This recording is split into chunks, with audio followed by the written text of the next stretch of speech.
from last class.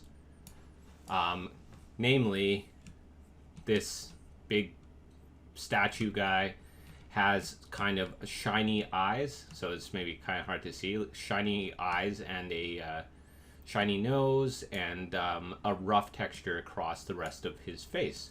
As well, even though we can't really see it right now, this nose is a glowing material.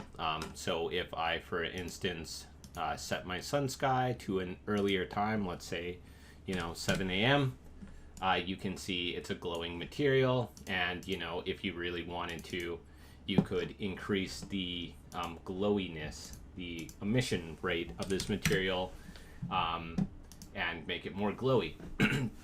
So those things, if you're interested in making a mist of materials, or so there it is, big glowing nose.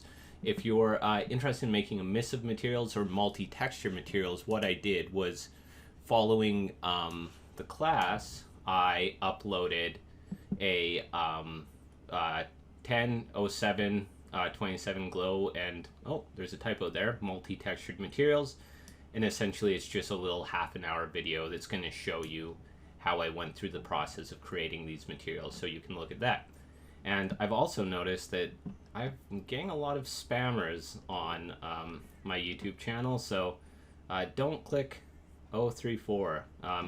Not only will Dirk Girl not be there, but it'll probably take you to some other website.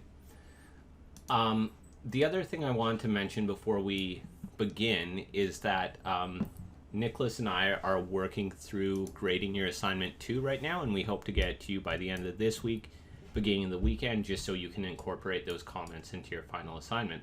That being said, there's not going to be anything hugely revelatory in those comments. I have a feeling that the feedback from assignment 1 will give you a general idea of what's expected in this class. But if you're unclear on anything, please reach out to me and let me know. So does anyone have any questions at the outset? And then what I'm going to do, if there aren't any questions, or after the questions, is I'm going to start talking about how to light a scene like this so that we get something a little bit more realistic, or we have more control over it.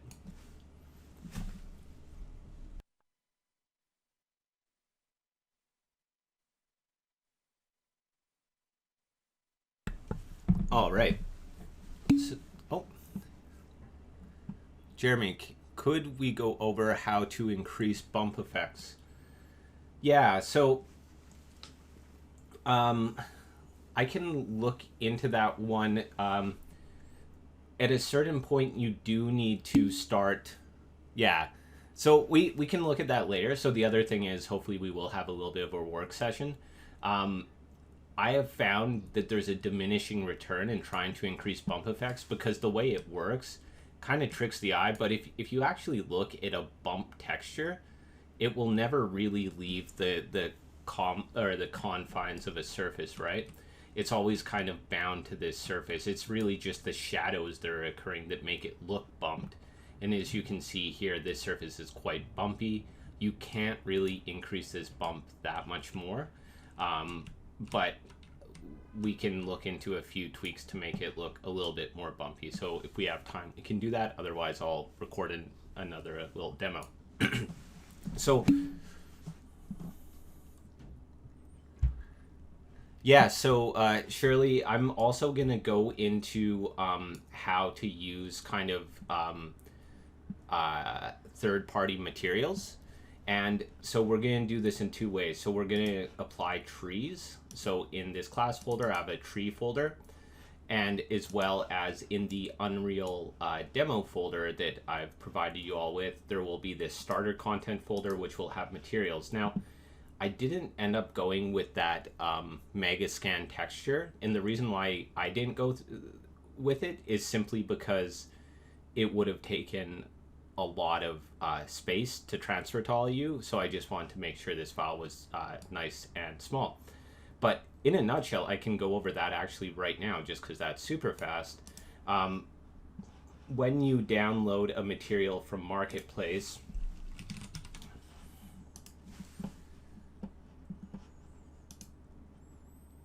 so So for example, Megascans, something that, you've owned. So you've said that, yes, I want this. It's free. Again, you just click add to project, add to that project, and then it will take a while to load into your project, but that's how you do it. You simply grab in the marketplace and load in. After you do that, essentially what's going to happen is in your project window, in your content browser on the left hand side here, so click that little resource panel, what's going to happen is you're going to see a folder that's going to say Megascans, or it's going to say the third party that's developed the scans that you want to use. In this case, instead of looking at third party content, I'm just using the starter content as sort of a stand-in for it. So for instance, let's say we went to the marketplace, found this group of assets called starter content. We load it into our project. This is what it looked like here. So this is the materials I've made, the Rhino import, and then here's the starter content. We open it up, you'll find your materials in there. And then simply at that point, it's as easy as selecting the object you want to apply a material to. So for instance, let's say we want to apply this ground moss to our ground plane we have here. Simply what we do, you can either drag it from your content browser into your details panel with the object selected. So I can drag it like that and it'll change it. Or you can even just drag it onto the object itself and it's going to change that. So it's very quite simple how to do it. So for example, let's do one more example. Let's go into our a brick portion of our block. So I've been focusing on a singular object just because it's easier, but we can also work on the blocks, of course. So to do this, what we could do is we could simply, this is a little bit different if it's a block. So what we need to do is we need to double click or right click here. So select the object you want to edit in your block, right click here, and then go edit on mesh 2. In this case, what that's going to do is it's going to bring up essentially the object, not the object instance. So if you think about the way that materials are set up in Unreal, objects are set up the same way. Essentially, we're editing what Rhino calls a block here. And with this, you can just go to your details panel here and change your texture from brick, and you set it to a default of whatever this one's called. So let's try the cobblestone smooth there. So we can simply search cobblestone. Let's go try rough. You can see this texture is changed. Once that's done, you can just go save, click away, and now you can see all of your blocks are updated with the cobblestone rough. Same with, any of these. So, anything you want to load in. So the wood walnut floor, if we select our floor here, on mesh 15 comes up. This is a mesh instance. So if we hover over it, it's on mesh 15, but it's an instance of the on mesh. We go edit on mesh.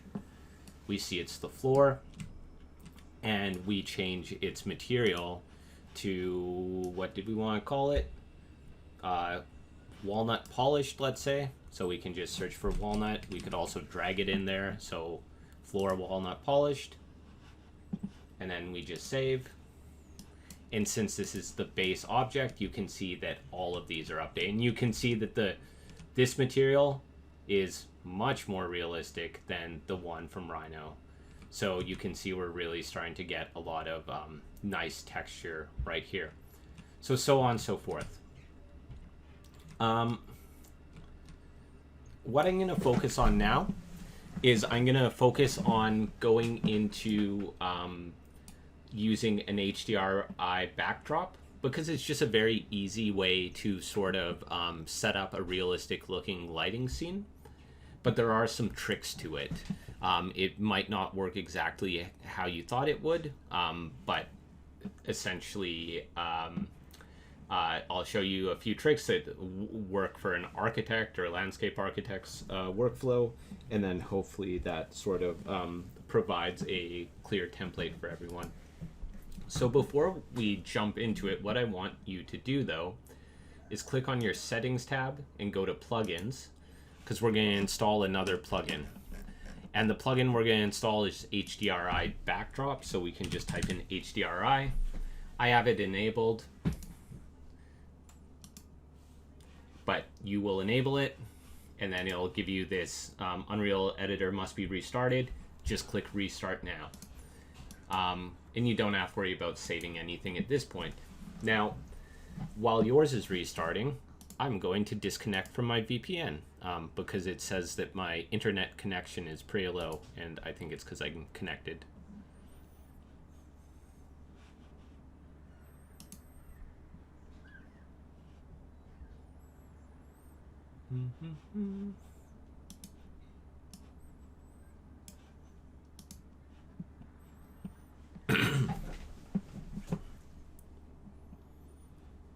Okay, so sorry about that. I thought it's better to sort of reestablish my connection now with a better connection rather than sort of having it drop randomly. Could someone just confirm that you can hear me and see my screen, though?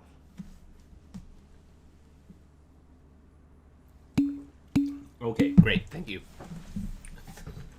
So now, with that being said, you're going to have an HDRI sky. Now, the next thing we need to do is we need to download an HDRI. So the best website to go to, I have one saved in the Dropbox folder. So in today's class file, we have this Dawn, and I just thought this was a good image to use because it really shows you what an HDRI can do. And essentially what an HDRI is it's just a very high resolution image. And within this image, it essentially uses this globe image as a way of projecting light into the scene. Now, the website that I've found that works really quite well is called HDRI Haven. So if you just search HDRI Haven, it should come up. So it's hdrihaven.com. And I like this one because it's 100% free for everyone. You don't have to sign in. So that's great. Consider donating to any of the free software that we've used this course. I'm going to donate to a couple of them after this course.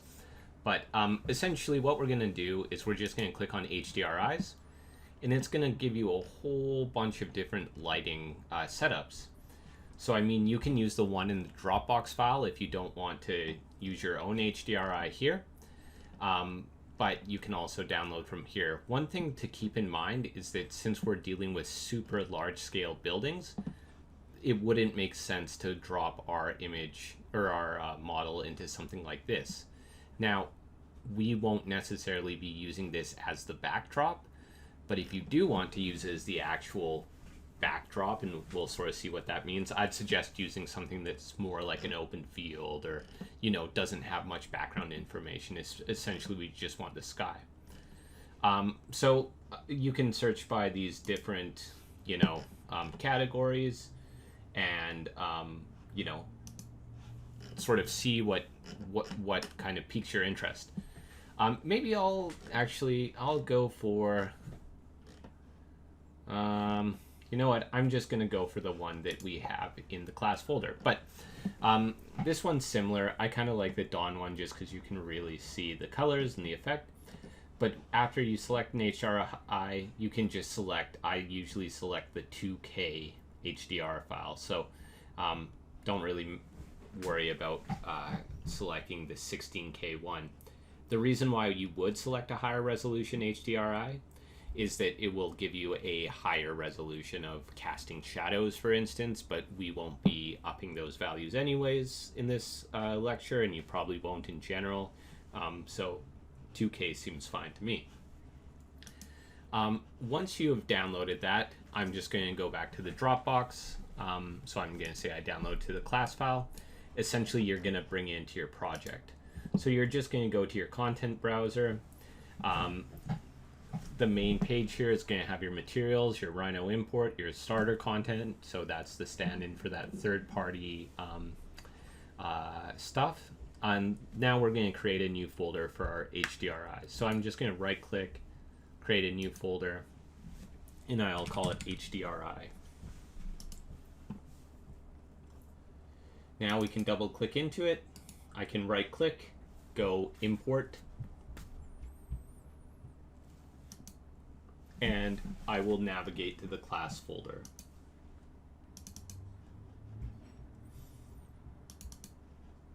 So I'm choosing this Dawn one here, so you can see it's a 2K file. I'll click open, and now it's importing, and that's what it looks like.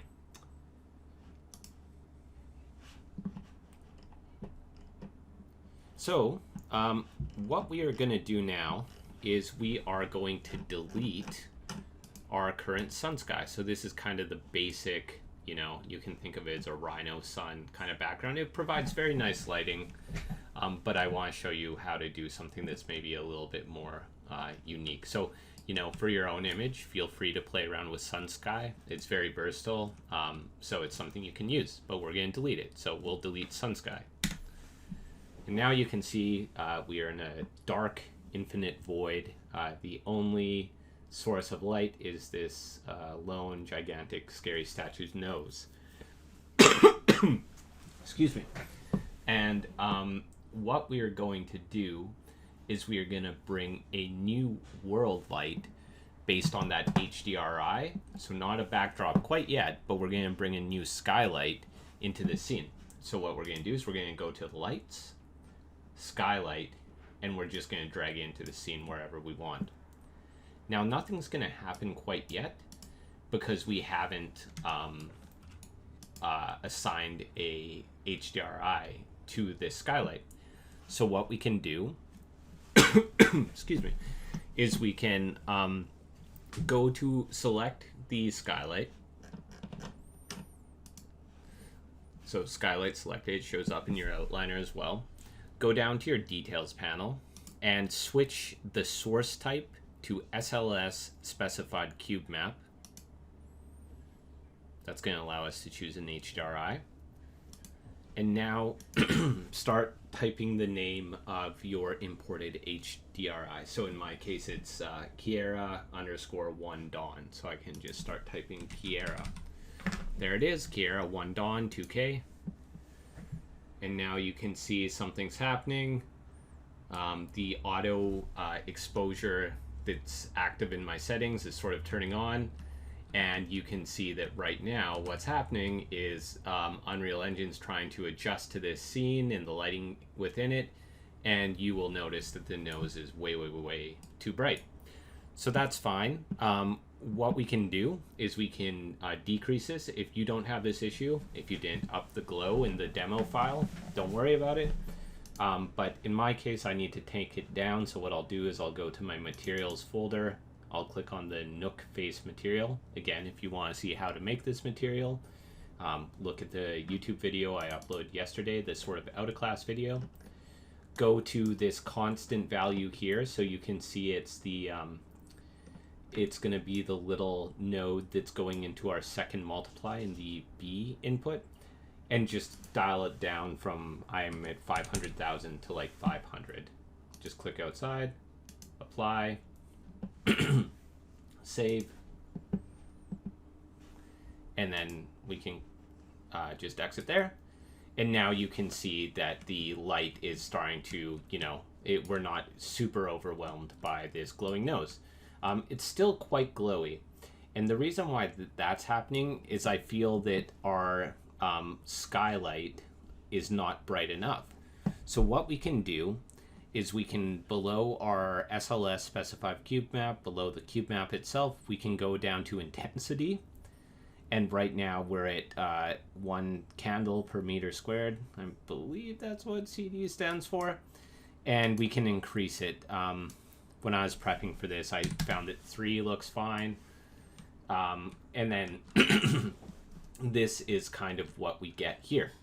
Now, at this point, what we can do is we can scroll down, or actually we don't have to scroll down. We can adjust our cube map resolution. Now, essentially, what a cube map resolution means is essentially we're sampling this sky texture, right? So Unreal Engine, Rhino does the same thing. It's going throughout this image, and it's saying, okay, look at the brightness value of this image at a certain point, which is, you know, wrapped around a globe, and use that to project a ray of light or not, if the spot is especially dark, right?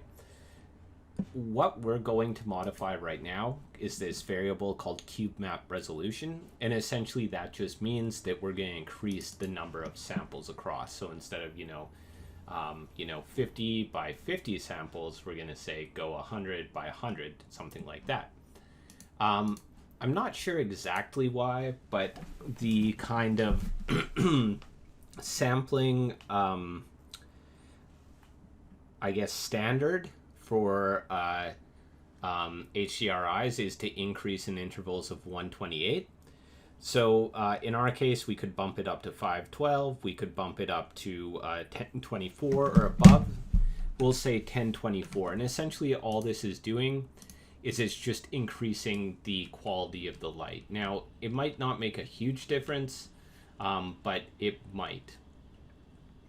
Now, right now, what we can do is we are sort of sitting in this weird in-between zone where we can sort of see how this thing's lit. You can see if we, maybe go over here, you can tell there's light coming from this direction. The ground, it kind of looks lit, but it also kind of looks flat. What we can do now is we can build our lights. So what you'll find in Unreal, you might get prompted right here to say rebuild your geometry, rebuild your lights. Sometimes it's good to do so even when you're not prompted, to get a better idea of what your lighting looks like. So for example, there's this build button here. If we click the drop down menu to the right of it, we can change the lighting quality. So you can see right now I'm medium.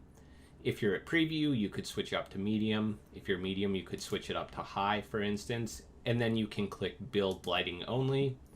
And what this is going to do is it's going to rebuild the lights in the scene, and it's going to give you just assure you that the changes you made here are indeed being updated here, because I found that sometimes it doesn't quite work that way.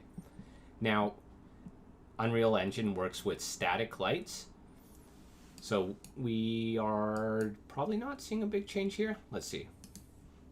No, it looks quite the same, so we didn't really need to rebuild. But Unreal works with static lights, so essentially what that's going to mean is once the lights are rebuilt, you can move all around and they're not going to change at all.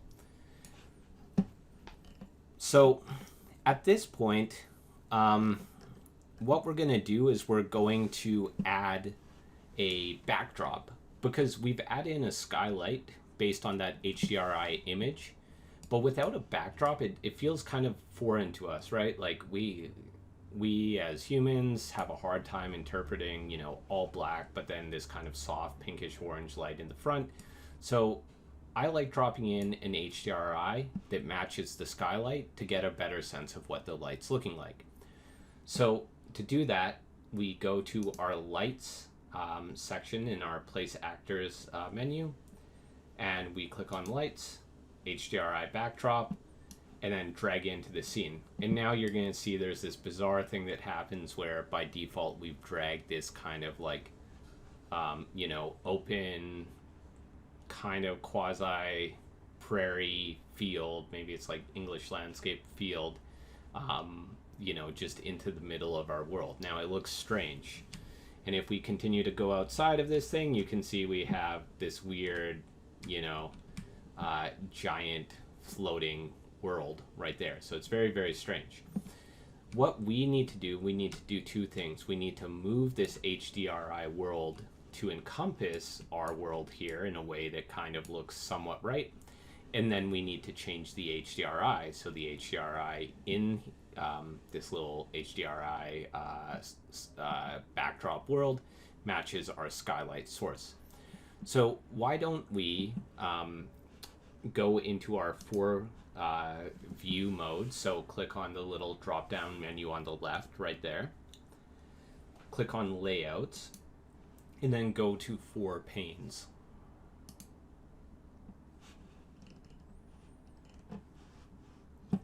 Now, what we can do is we can kind of scroll out in our orthographic modes, and you can see now we can easily making sure that our translation gumball is selected. So just make sure that it's selected. You can just move this roughly around your object. So I'm kind of centering it on the giant statue. In the back view, I'm going to center on the statue in the right view, and then I can, it's centered right there, so I can move it up and down if I want. You can now see that if we look at our perspective, then there's some bizarre things going on as I drag this HDRI world up and down.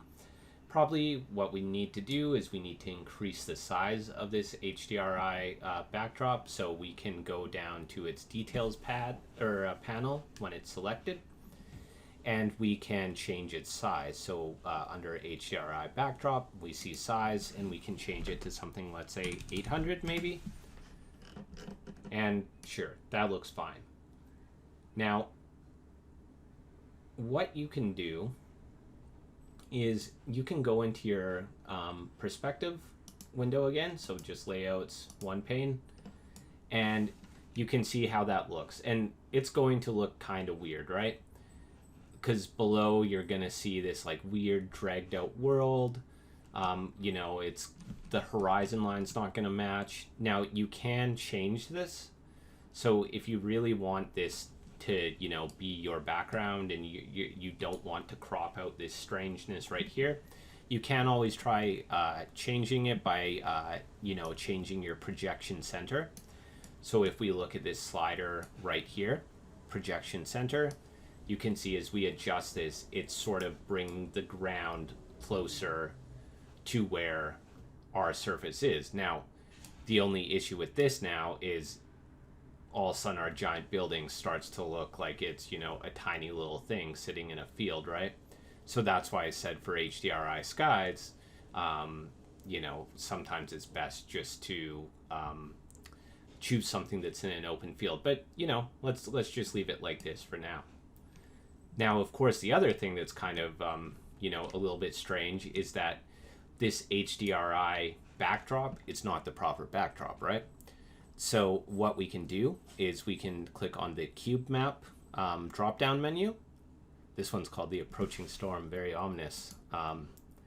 And what we can do is we can change it to our other HDRI. So ours is called Kiera something. Yours, you can just look in your content browser under your HDRI folder that you created and just start typing in that, or you could just drag it onto there as well. And now you can see that all of a sudden that light map we made, or the skylight rather, makes sense, right? It really looks like the light is coming from where it is in the HDRI backdrop. So this is, I find a way to make really kind of quick and realistic looking light. Now, it's up to you whether or not you want to fiddle around with the backdrop to try to make it exportable, so this can be your final image. If let's say you're doing an urban setting, you'll find that if you have buildings in the background, they're gonna, for the most part, cover this bizarre ground that's happening, and you're just gonna be left with a beautiful sky, and it's gonna look quite nice. This issue I find is really exaggerated in this example because we are literally just a sloped site floating above the ground in the middle of nowhere. But you can see how even the lens flares are all very, very quite realistic.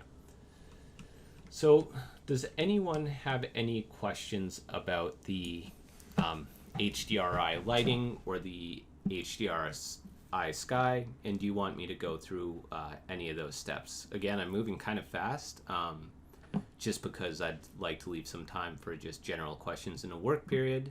And of course, this is all being recorded and will be uploaded tonight. But let me know now if there's any questions. Okay, so good question. You can do it in a few ways, but probably the easiest way to do it is if you select your HDRI backdrop here, you're going to see that it's going to have the size right there. So you can see that you can just drag this slider and it's going to increase it like that. You can also play around with the scale, and that's going to slightly shift its like center. It's going to give you very minor tweaks, so I wouldn't recommend playing around with the scale, but essentially that acts is a that acts as kind of a tilting factor almost. So mostly I'd just play around with the size and the projection center. So Ranveer, is there another way to make the statue / building feel grounded? Yes. So like I said, we're entering into this kind of uncanny valley territory, right? Where the lighting looks very realistic.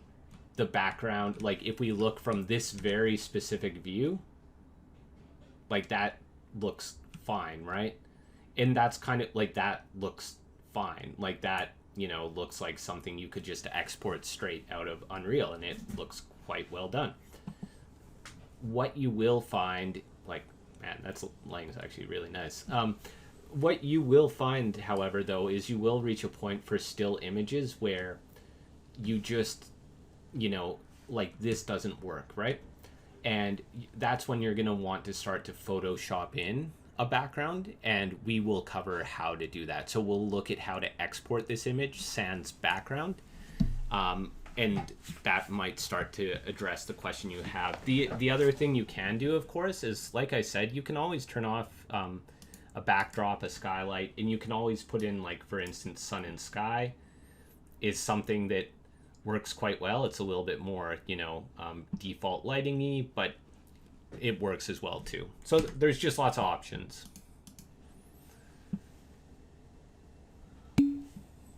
So, wow, it looks like the sun is rising. So the next thing I want to do is, you might notice, the one thing that the skylight is really not great at is casting shadows. And again, the reason why it's not great at casting shadows is because of that sampling issue. So if you remember, when we clicked on the skylight, we went down to the cube map resolution and we increased it so that it was of higher resolution. We can do the same thing to all of our objects. Now, this is something I'd say you probably don't want to worry about too much, but I'll show you how to do it just in case you ever want to know. What you can do is you can choose the objects that you feel that really should be getting a shadow cast on them, like let's say maybe the ground right here, and you can increase their light mass resolution. So for example, I select the ground, I scroll down until I reach lighting. I can click, where is it? This is again something I rarely do.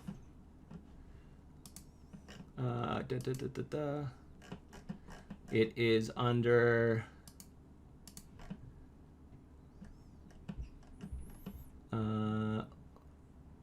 oh yeah, it's right here. Sorry. So you go down to lighting. You can see that this thing, so it has a light mass of 64 versus this sky, which is 1024. What you can always do is you can always increase the light mass. So overridden light mass is the first option under lighting. We could increase that to, like 1024 or something. Hit enter. You can see it gets a little bit weird. And the reason why it's gone a little bit weird is because we need to rebuild the lighting now. So again, there we can go build, then build lighting only. And then this is going to rebuild the lighting like so.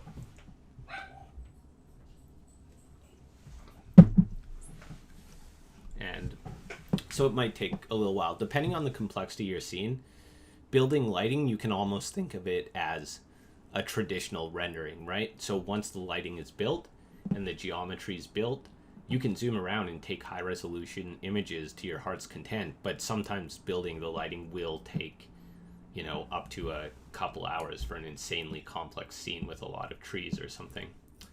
Okay, so then that adjusted, and I mean, it looks like maybe it's just this texture. I'm not sure. It doesn't look like we're getting a lot of shadow on it anyways. And that's what I find with the HDRI skies, right? It's just kind of, it's so-so. So what we can do is, you could try changing the material.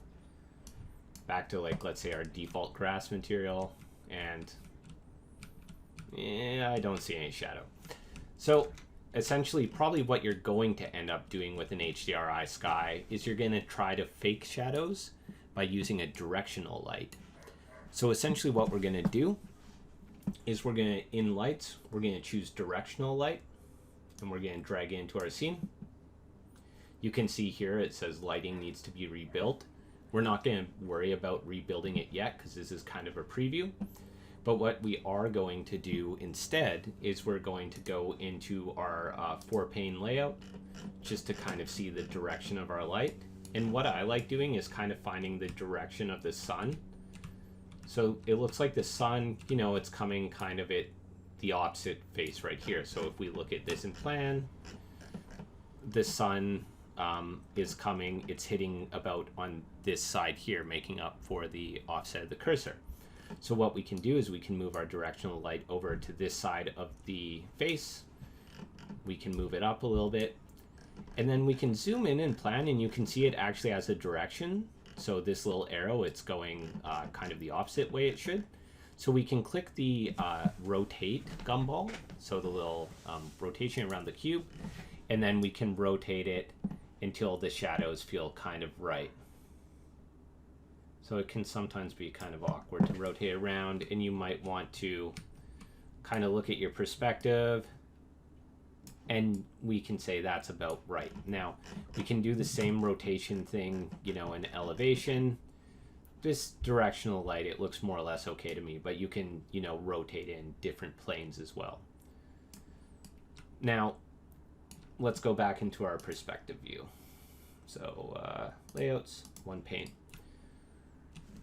This shadow is looking too intense, right? For this kind of softer dawn light, it's probably going to be long because it's, you know, coming from a low point in the sky. However, it's not going to be this sharp. So with our directional light selected, we can change a few options in here. So the first thing we probably want to change, and the main thing, is the intensity. Change it from 10 lux to maybe 1 lux. And now all of a sudden we see a shadow, maybe even a little bit higher than that. Let's change it to, let's try 2. And, you know, maybe that's good enough. Now, the other thing we can do is we can change its light color. So we can double click here, and we can change it to something that's a little bit more, you know, suitable. So you can see it's kind of changing, or what we can do is select the eyedropper and select somewhere in our scene. So you can see it's going to select whatever's in the window. So maybe it's this kind of rose-colored, salmon-colored light. Click OK. And now all of a sudden you have a shadow that looks kind of realistic, and it's very subtle. It fits in with your scene, but it's bringing a shadow into that HDRI background. Now at this point, I have this little notice here, lighting needs to be rebuilt. At this point, if you're just setting up your scene and you're not sure exactly what you want to do, you can click on the drop-down menu here. And again, you can always set your lighting quality to a lower setting. So we can go preview, for instance, click, oh, don't want to click play, sorry, wrong button. Click drop down here, build lighting only, because we haven't changed any geometry. And now it will build that lighting to a lesser quality, but for the sake of, you know, working through our scene, it's going to be a-okay.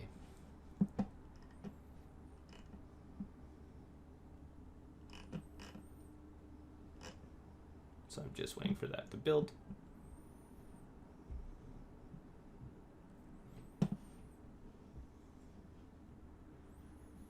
Okay. And if you find errors in your scene, like I'm getting some errors about overlapping UVs, it doesn't really matter, to be honest. That's kind of an artifact of exporting from Rhino, and perhaps in our custom UV mapping there, we add some faces that were slightly overlapping. Essentially, if it's not affecting anything in your workflow, don't worry about chasing it down. One common error that I've gotten when I was learning this a lot, and I see other people getting, is they'll have more than one skylight on. and then you'll go to rebuild your light, and it'll say you can't do that. You have more than one skylight.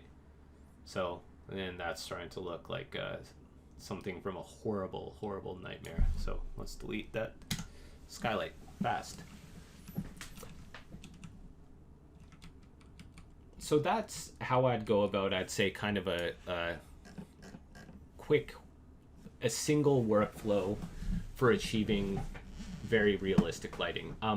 Of course, if you ever want to adjust your background, one other thing I should say is you can always rotate this as well. So,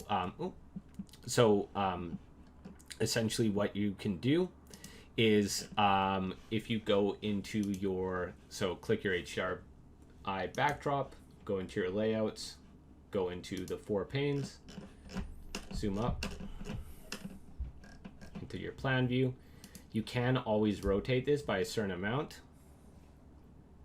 So you can see we're rotating it by like 40 degrees or something.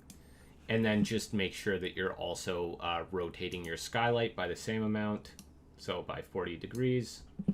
And then rotating your directional light by the same amount, 40 degrees. And then it will all line up. So directional light, it's the inverse, I guess. So I guess it'd be 150 or something. So you can always rotate those as well.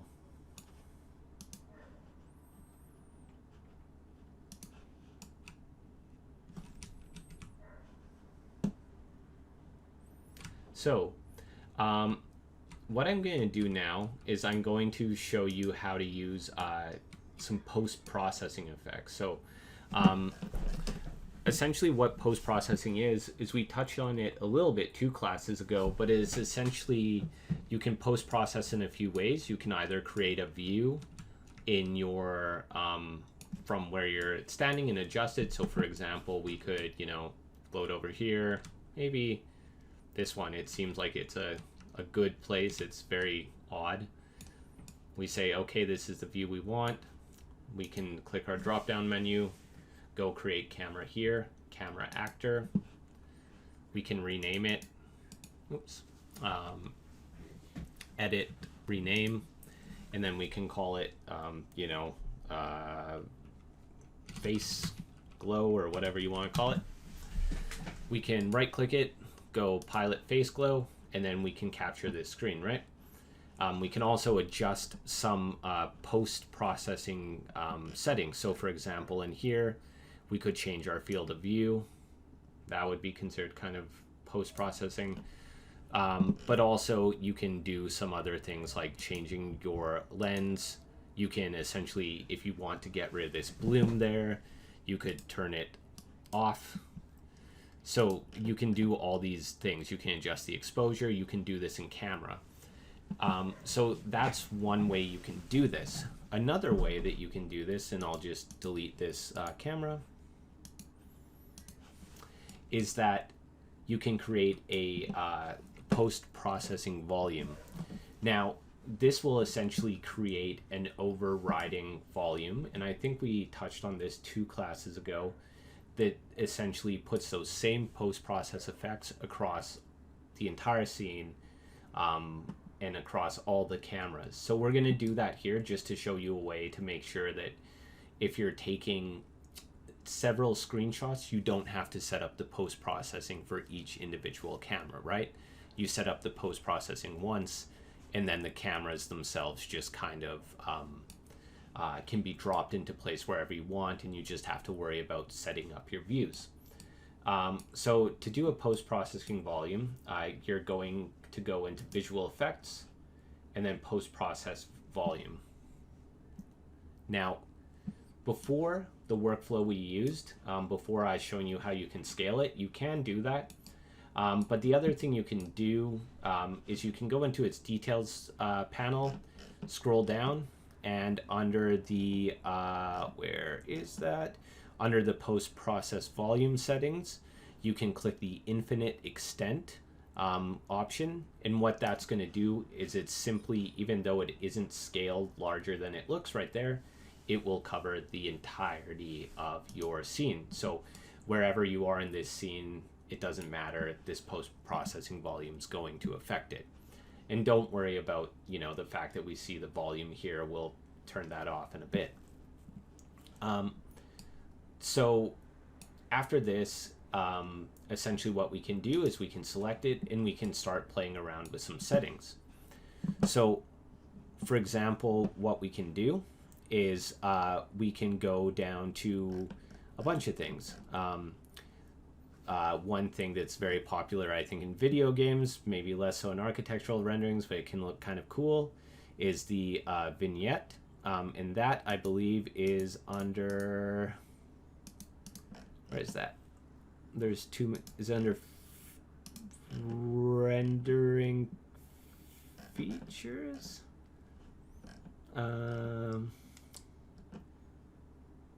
Image effects. Sorry, so under image effects, and then you click on vignette intensity. So lens, image effects, vignette intensity, and that's going to create this kind of vignette around your scene if you want it.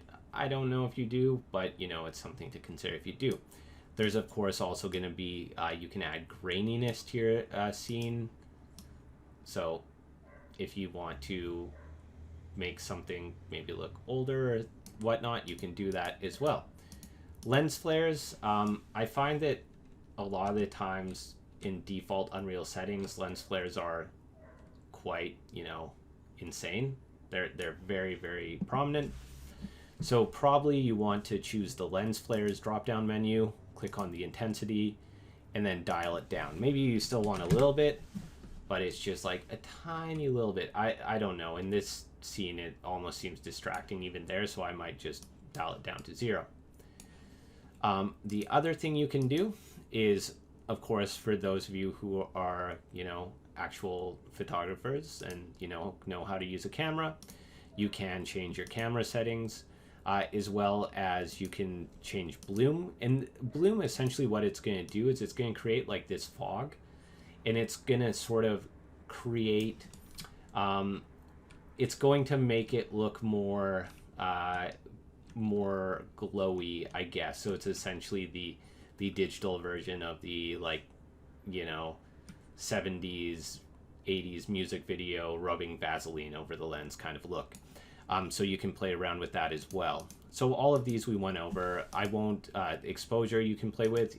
I could go through every single one. There's white balance, etc., etc. You can play around with all of these, but just know that they're all here, and the post-processing volume is going to allow you to do that. You can play with your shadows. There's a ton of stuff in here, so there's just too much to go through. And a lot of this stuff, honestly, is the kind of thing I do in Photoshop anyways. I just want to point out that, again, I won't go through it, but there are some, fogs you can try putting here as well. So that might be something that you're interested in putting in your scene, so it looks very, spooky or whatever. But, just play around with it, or don't. Just be aware that it's here. Whew, I'm going through all this stuff very fast. Does anyone have any questions before I get into how to capture an image? So we've talked about like a lighting workflow and just showing you that there are post-processing options available, but does anyone have any questions about before I move forward into capturing an image per se?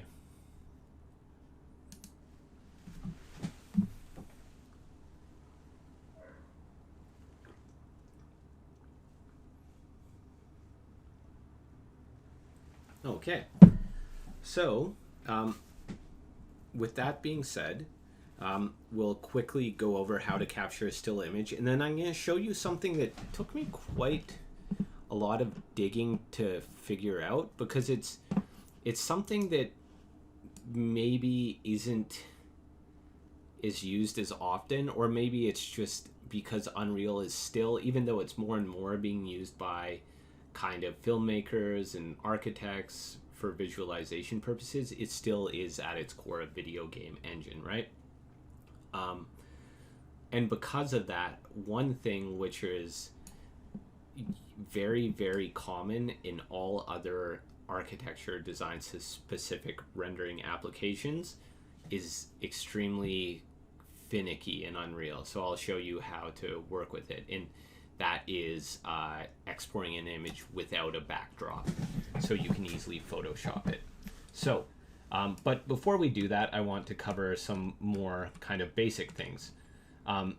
So the first thing I want to cover is how to remove the appearance of these little sprites and these volumes in your screen, right? So you're really happy with this image right here.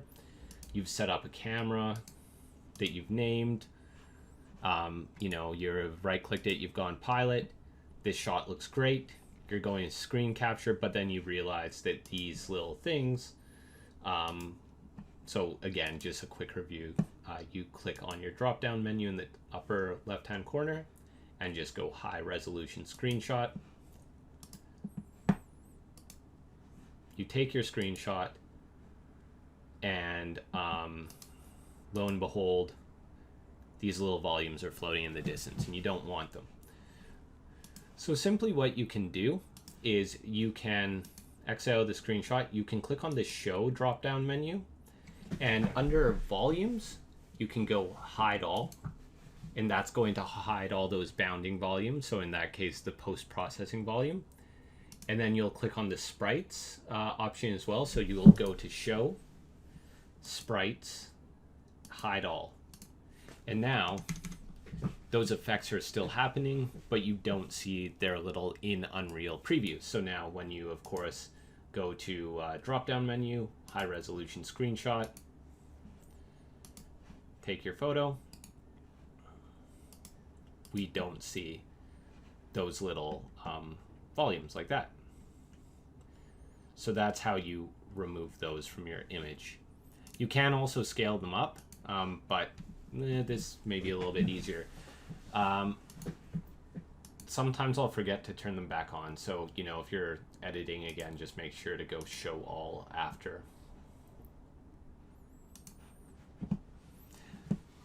So, after this, I want to show you how to do a custom view capture. So, and to get rid of the background. So if you've used Enscape, it's easy to export your image with a essentially a background mask. So in Photoshop, you can simply just remove the background.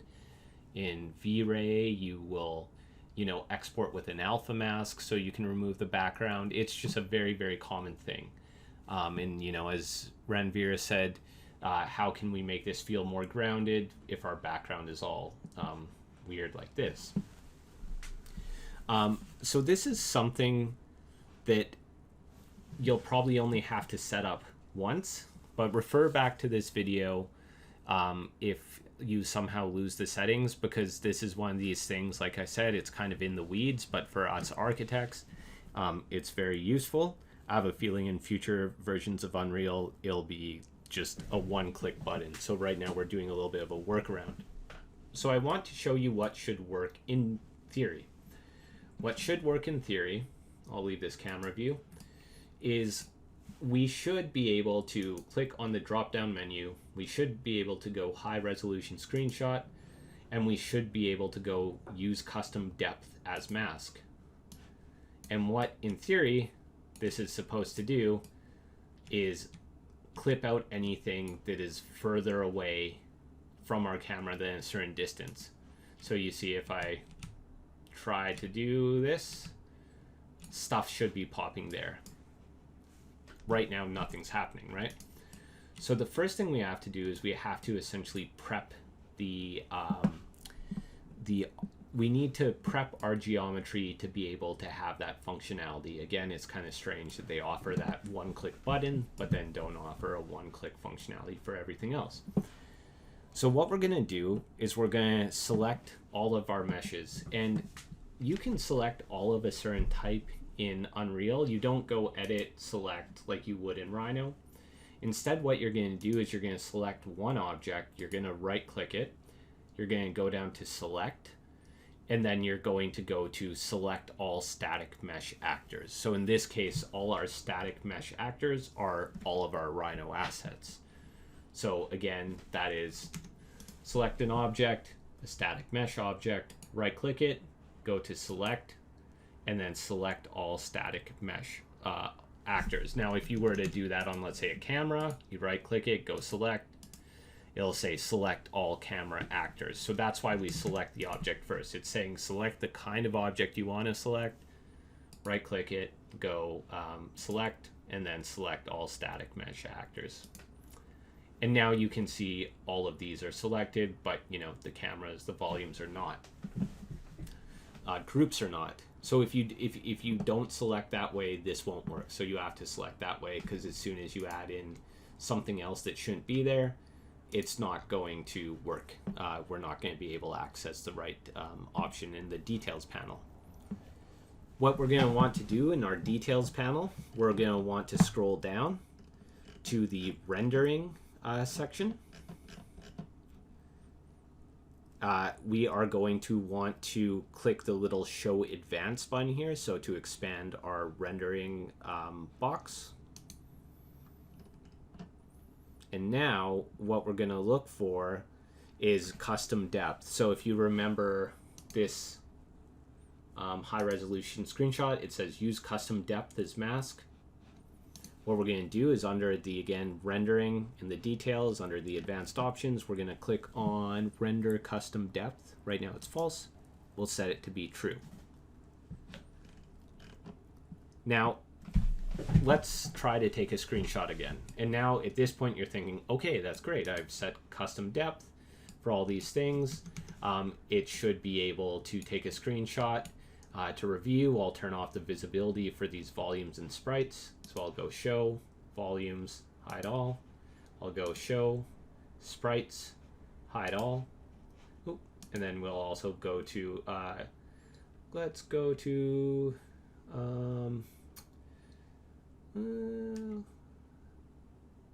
where is it? It's the, is it widget components? The camera, we are going to, I'll find it. I actually do not use cameras a ton, but for right now we can just hide this camera by turning it off like that. So cameras don't need to be on. So to hide a camera, you can just turn it off in the world outliner. But anyways, once we pin all those things, we can click left on our drop down menu. We can go to high resolution screenshot. Now let's go custom depth as mask. And what you're going to see is it looks pretty good. Now, yours, can someone let me know, do other people's not look so good? Do other people essentially have part of this creature being cut out, or part of a geometry cut out? Or does everyone's look kind of the same?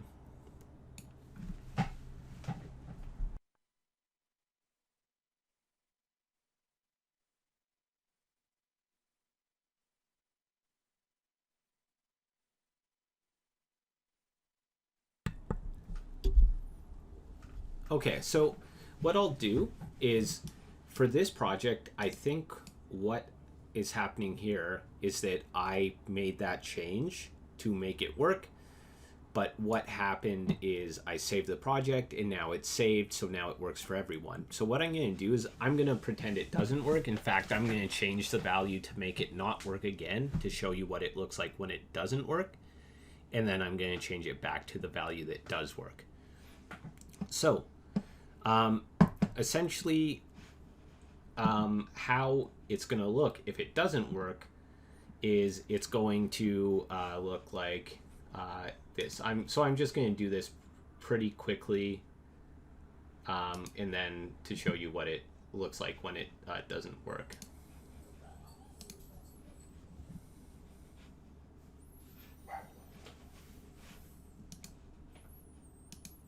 So you definitely don't have to worry about following along right now.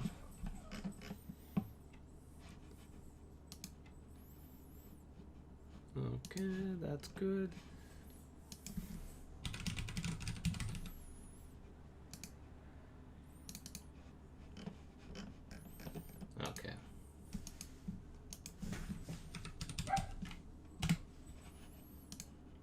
Okay, so thanks for bearing with me.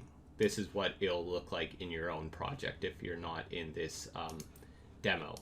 You're gonna get something that looks more like, let's get in closer, something that looks more like this, where you can start to see sections of it, but it's kind of receding into this weird fog, right? And the reason why this is happening is that our custom depth is set far too shallow. So by default, it's just not far enough for an architectural scene. Maybe this works well for some small video game or something, but for our purposes, that just doesn't work well.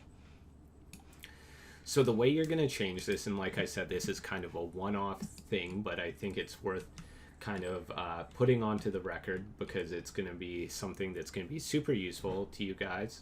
So a very niche application is what you're going to do is, wow, my dogs are going crazy. In the same way that, you know, you edit materials with blueprints, sorry, that's an instance, you edit materials with a blueprint. So we've been playing around with these a little bit. Unreal also uses blueprints for all sorts of other things. So it uses it for essentially moving components in the game, interaction in the game, level kind of behaviors, etc., etc. It also is used to store kind of project settings, which is kind of a strange thing, but there's some kind of obscure settings that you can only get through blueprints for some reason. I don't know why, but that seems to be how it works. One of those settings is the custom depth used to mask out backgrounds. So to change it, you have to do the kind of this weird workaround. You have to click on your blueprints drop-down menu, just go new empty blueprint class, click actor. It doesn't really matter which one you click because essentially click OK. Essentially all we're doing is we're just opening up a blank blueprint editor in order to open another blueprint. So what we can do is we can go file and then we can go open asset. Now essentially what's in this list is all of the assets in the engine itself and all the assets in the project, everything, right? So we can edit anything in here. Now, what you may want to make sure is on is you want to click on View Options and make sure you say Show Engine Content. So if Show Engine Content is not on, make sure it is shown. And then once Show Engine Content is on, you want to search for an asset called High Resolution Screenshot Mask Function. So that is in my notes. I would never memorize that. So High Resolution Screenshot Mask Function. So that's what we want. You can double click it to open it. You can see that nothing's really happening here because we're not making a material, right? This is literally affecting settings in the engine. Now, what we're going to do, the component that we want to look at is this first node. So you can see it's really not user-friendly. It's not giving us, you know, an idea of what this means, but what this first node means is the custom depth. So right now it's 1,000 units. If you want to make it so it just cuts out the HDRI background, essentially what you can safely do is just add a whole bunch of zeros there, click away. So now it's 1 to the power of 9 or 10 to the power of 9. Click apply, click save, exit out the blueprints. And now, when you go to drop-down menu, high resolution screenshot, use custom depth mask. Oh, apparently you can't even go that far because now it's going to get rid of it's going to include the HDRI backdrop. So let's go back and do that again. So apparently it's a little bit of a balancing act. I added too many zeros. So let's again. Let's go to, maybe we can search here actually. No, we can't search from here. Like I said, it's kind of a strange thing. So again, let's go blueprints, new empty blueprint class, actor, click OK, then file, open asset, make sure view options show engine content is on, look up high resolution screenshot mask function, and then change this to, let's say I'm going to get rid of 3 zeros. I'll click save, and then maybe I'll test it out before closing the blueprint, so I won't assume that it's going to work automatically. So I'll go high resolution screenshot, use custom depth as mask, and that looks like what I want. So it's excluding the HDRI backdrop, but it's not excluding any of my geometry. So that's what you want to see. You just want to make sure that you're including all your geometry, but not the backdrop. Once you do have that sort of balance struck, you can close your blueprint editor, and it'll remain that way for the entirety of this project. Once you're happy with that, you are going to take your screenshot. One thing that's interesting to note is you'll see there's this jittering around the edges of your geometry. And Unreal actually does that is a method of anti-aliasing. So alias geometry is the one that looks kind of like, you know, little steps, little pixels. By jittering, apparently that's how it anti-aliases. So if you see that little jittering, that's a feature, not a bug. Let's increase our multiplier, so screenshot size to 4 or something. Click take a screenshot. Oh, we probably want to click away from our background so we don't see that little center mark. So take a screenshot. And now what you're going to see is open with photos. You're going to see an image with a transparent background. So now in Photoshop, if we open this and open with Photoshop,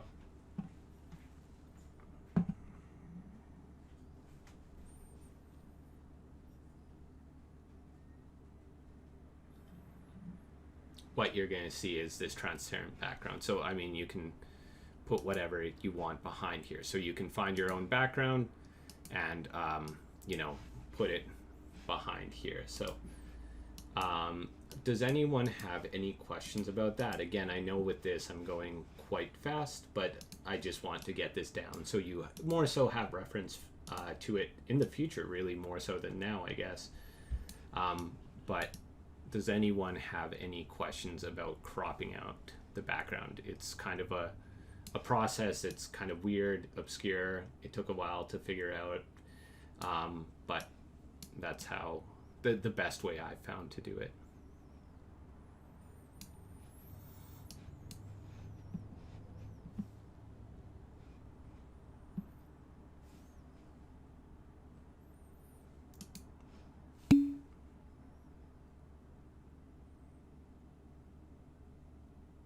Yes. So it doesn't matter what the backdrop is. We can take out the, let's say, the HDRI backdrop. We can take it out. And now here's the thing. If you don't set up, like let's say you take out your HDRI backdrop and you do a screenshot without turning on the custom depth, what's going to happen is that you're going to get a black background, right? So even though you don't have a background, you'll still have to crop this out in Photoshop, which is, you know, kind of rough. So not great. Another thing you can do though is, so actually I don't think we'll get into this. So yeah, I think that to not muddy the waters too much, it's like this one kind of weird I guess what would you call it, kind of cobbled together method that, I don't know, you'll think back to this in the future when you're using Unreal Engine and it has all these great new settings specifically for architects and think, oh, that's ridiculous that it was like that. But for right now, that option doesn't exist. So we kind of need to make it. So why don't we take a 10-minute break? Actually, I can probably do this one pretty quick. So I'm going to show you one more thing before we take a break, and then after the break, it's going to be sort of a general question and answer period, because I know there's some questions and we can start looking into some topics. But maybe right now I can address one more question, and that's foliage. So in Enscape, of course, if you've been using it, there is kind of the Enscape blocks that you can use in your Rhino scene, which work quite well. And Unreal has something very similar. So what you can do is it actually has this wonderful foliage editor.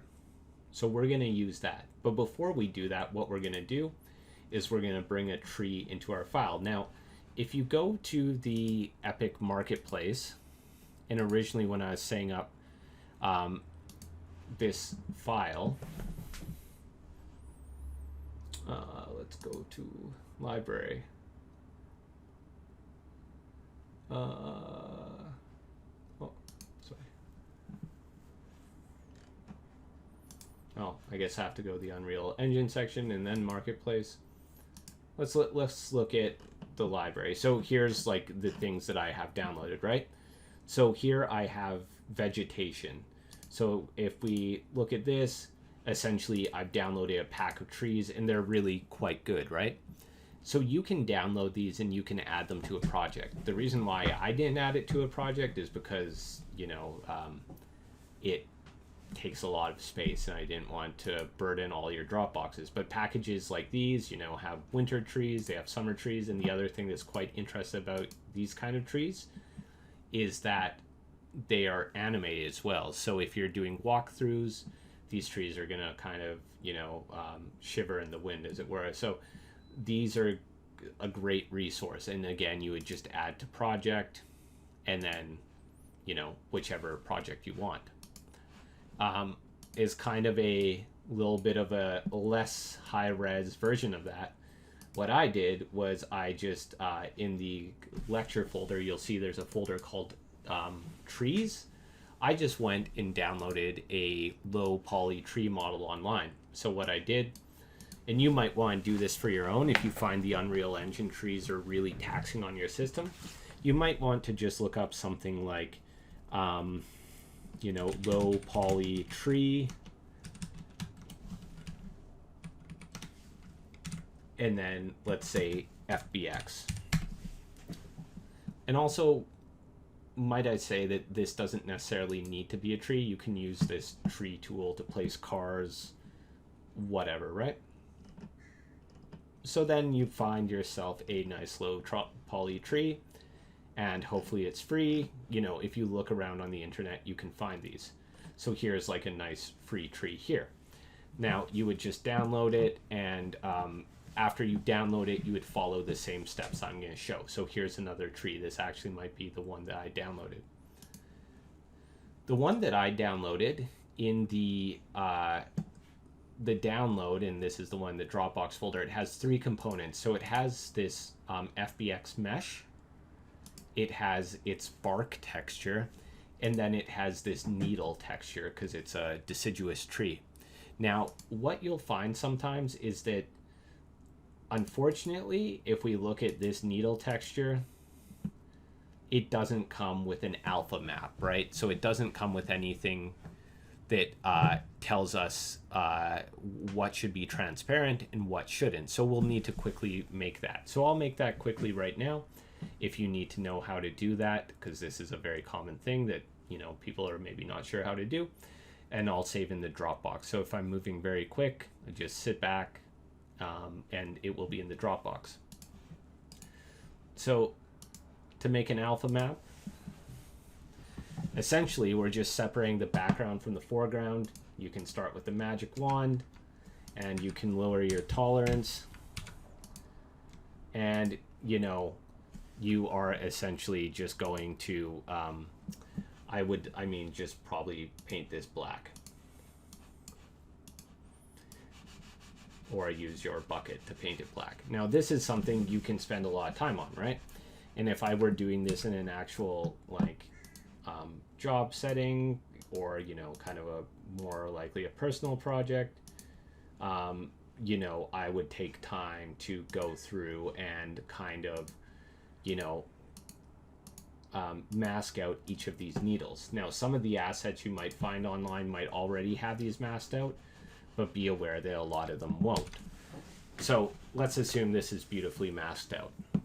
So now that this is beautifully masked out, you know, we have this black layer here. We can just simply, you know, make a new layer, and then we can fill it with white. Or else you could just delete the layer, anything you want. Essentially what we're looking for is something like this. So the areas that are opaque are going to be white, and the areas that are totally transparent are going to be black. And then what we can do is we can go save as, and we can save in the same file. It's the same format, in this case a JPEG. So nade ln4, and then let's call it transparency. Okay. And no, don't want to save that.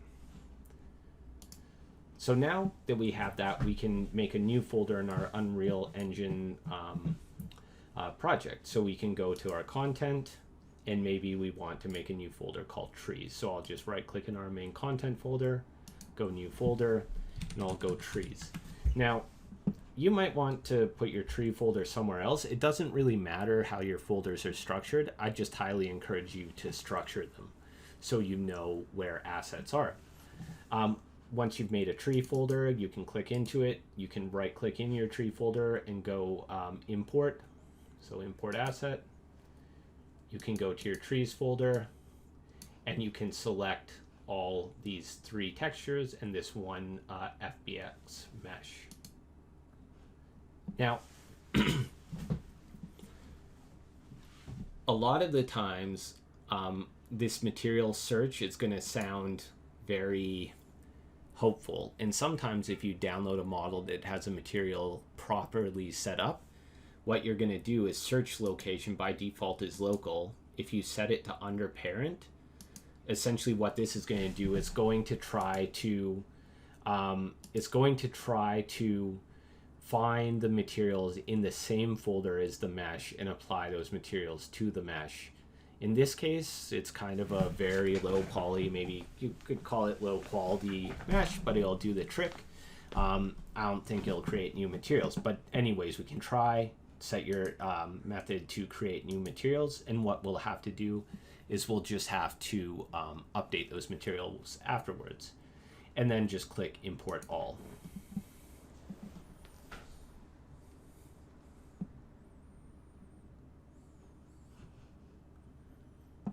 Now,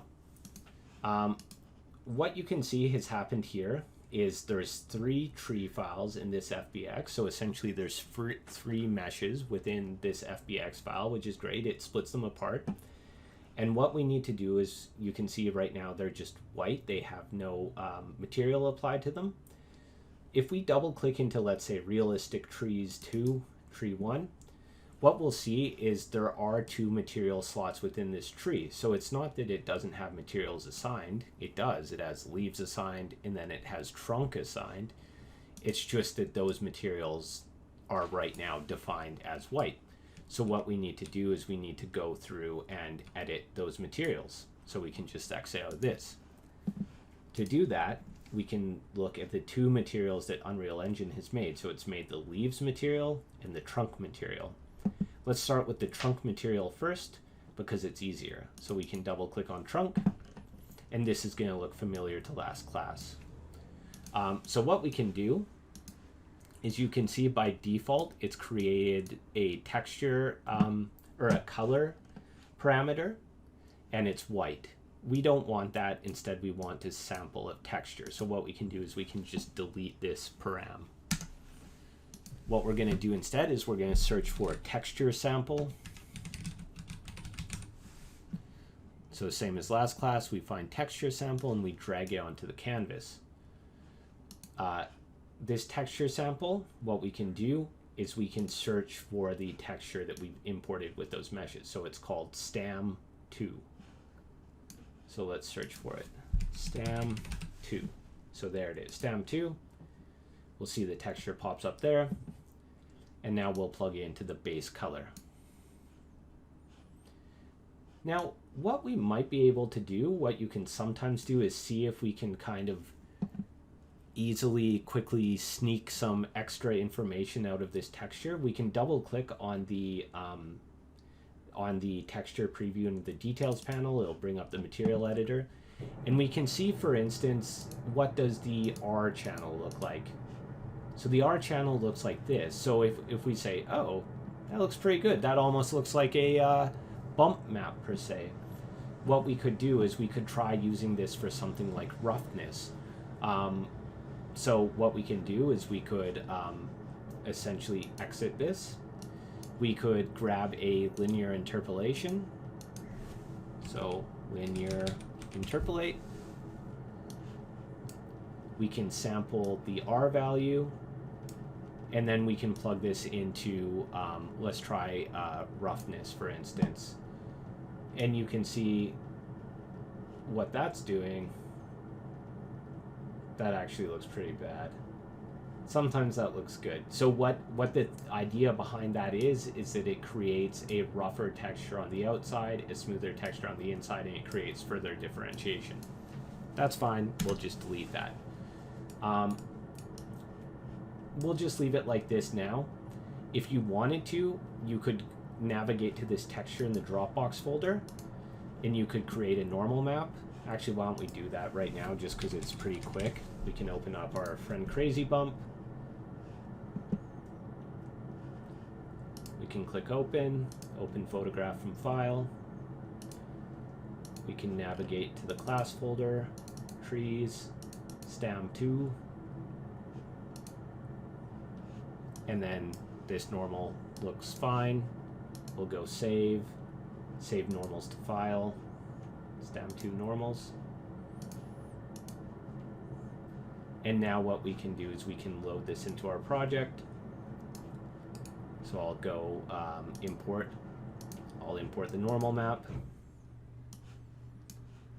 And then now what I can do is I can just copy this texture sample and use the stam2 normal, plug that into the normal map. So it's that quick to create kind of a bumpy texture.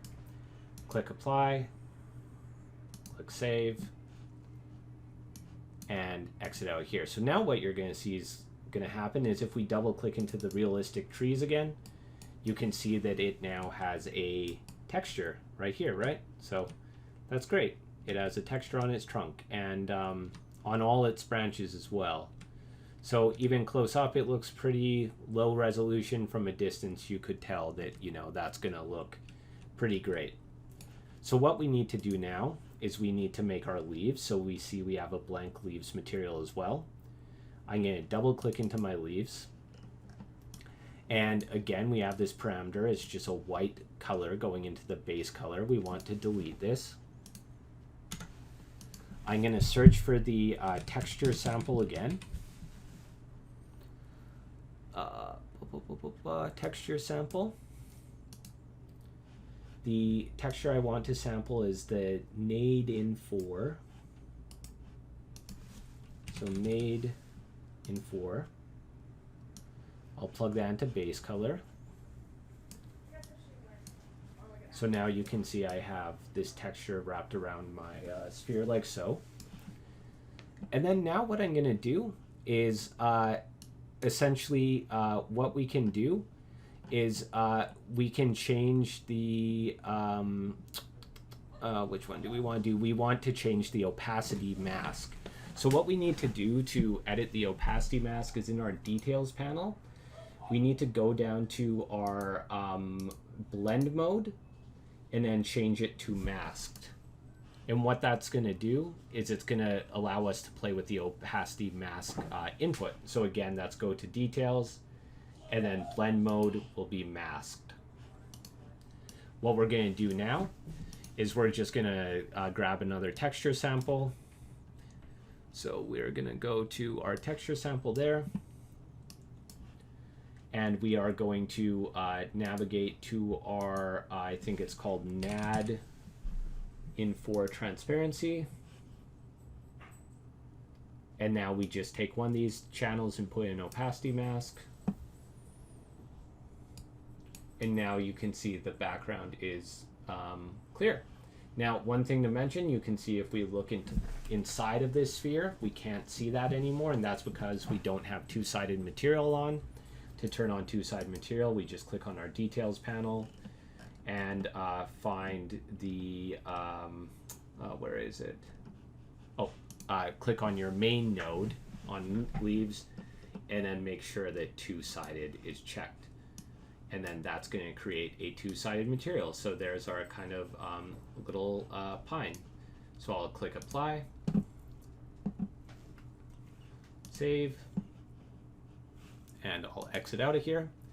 And now when we look at our trees, we have our little low poly tree. So again, I didn't spend any time editing those pine needles, masking them out, but from a distance, you're never going to know, right? So unless you're going to do something super up close like that, probably don't even have to worry about masking them out very well. Okay, so this is great. Now what we're going to do is we're going to use the foliage tool. So we have our trees in our scene. What we're going to do now is use the foliage tool. So what this does is it essentially places them in a semi-random pattern with various scalings, various rotations, which is essentially painting it on like you would in Photoshop. It's really quite interesting. So you want to click on your modes drop-down menu and then click on foliage. And you're going to see this, so drop foliage here. What you're going to do is you're going to select your trees, so all 3 of them. You can select more, it depends what kind of variety you want. Be aware that if you selected 100 trees, then that just means you'd have 100 unique trees in your scene, so things might run a little bit slower. But drop the trees you want to add into your foliage into your foliage editor, and then it's going to take a moment for these to populate, depending on the complexity, if they're animated, whatnot. So it might take a second for these little icons to pop up. So right now you can see it's waiting to populate the leaves, but it will pop up. You'll see that now that you're in foliage mode,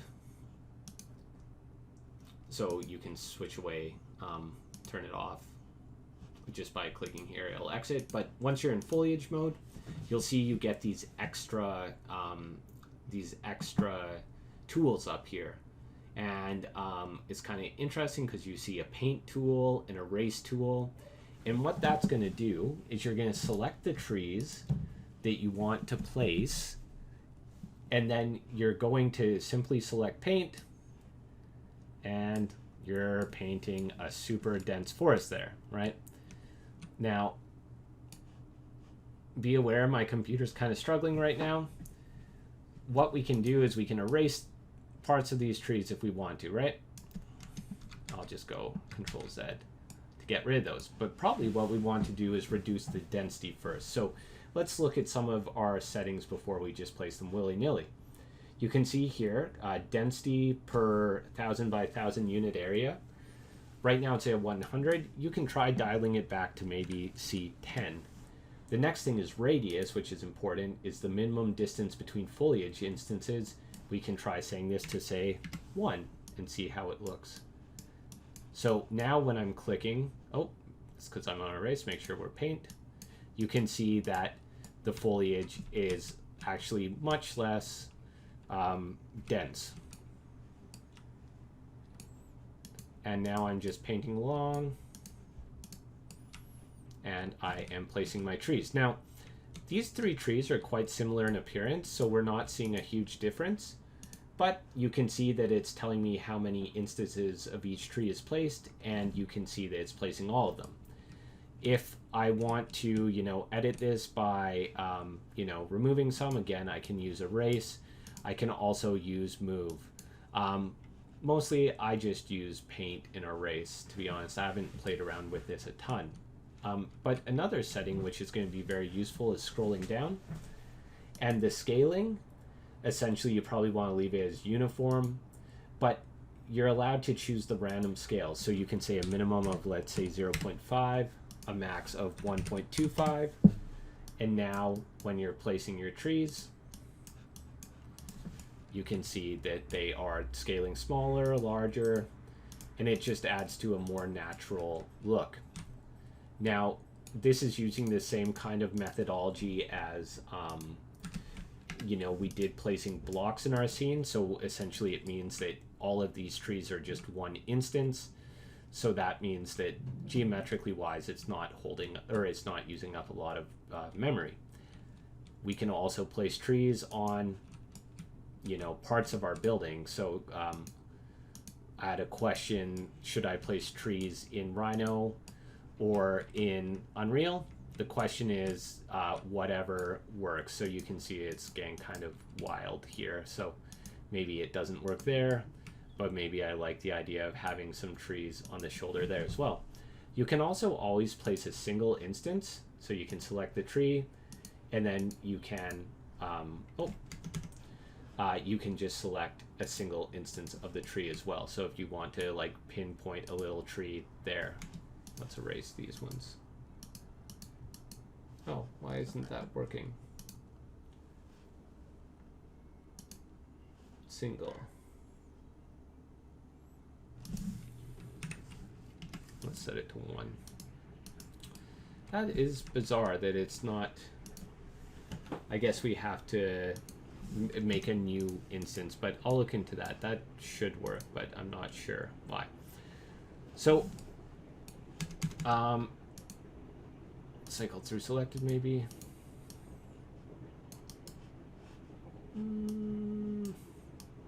Okay, so that's what you have to do. You have to set it to single and then cycle through selected, I suppose. So then you can place a single tree on a surface. So that is how you place trees in Unreal. Once that's done, you can just exit the foliage setting, and you're going to see it's going to be one object. If you want to re-edit this, you simply select it, open your foliage editor again, and then you can, start erasing the trees again. So it's not like a you're done kind of thing. There's some filter options as well, there's some stats here, but I never use these. I'm not really sure what they're for. I don't think architects will use them very often. The one thing I will warn you against is if you do fill up your scene with trees, this is one of those times where get ready for your rendering to take a long time to build the lights, because all these trees will cast shadows. So we can go build, lighting quality, you'd set it to high for your final render. You'd probably just go build before you're doing your final render, just to make sure that all textures are there and all the lights are built properly. And this might take a while because I have all these trees now. But I think that's essentially it. That's, all I think I can possibly teach in this given time frame without destroying my voice by talking super fast. But I think that gives you guys enough to kind of make some pretty nice renders with Unreal Engine. So does anyone have any questions about Unreal Engine in particular, about the topics we covered? And if you have any more general questions following this, we'll take a break till about 7:45, and afterwards for 45 minutes I will stick around just to answer general questions and kind of tackle even project-specific problems so I can share them with the class. So if you want help with your assignment 3, now is kind of the best time to ask about it. So any questions about the Unreal rendering?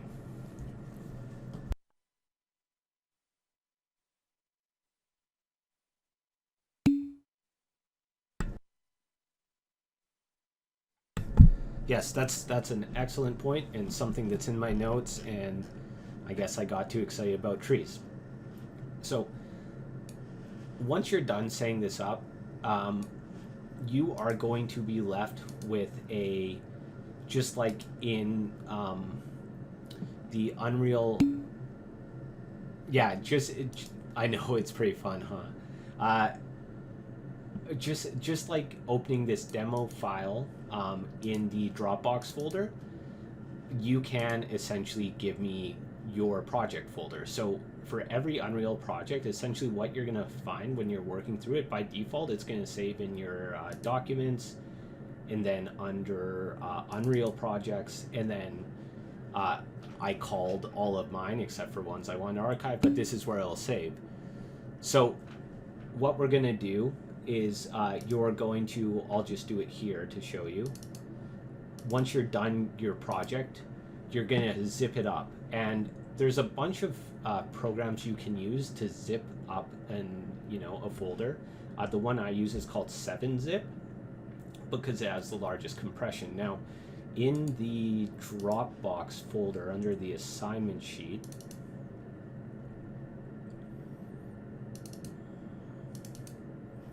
at the end I say one zipped Unreal project .7 or 7Z.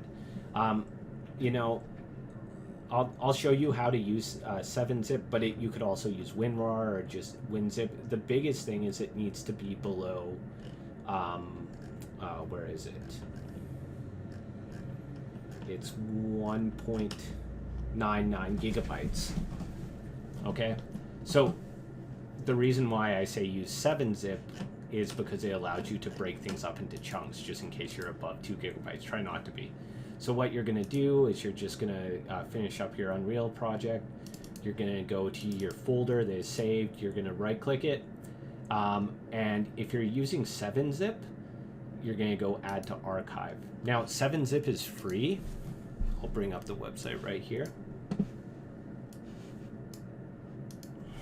7-Zip. You can just download it. And then what you're going to do is you're going to go archive format 7Z. And then after this, you are going to essentially split to volumes bytes. So this is essentially how many, what the max size of each volume is. So what we can do is how many bytes are in 2 gigs? Let's see.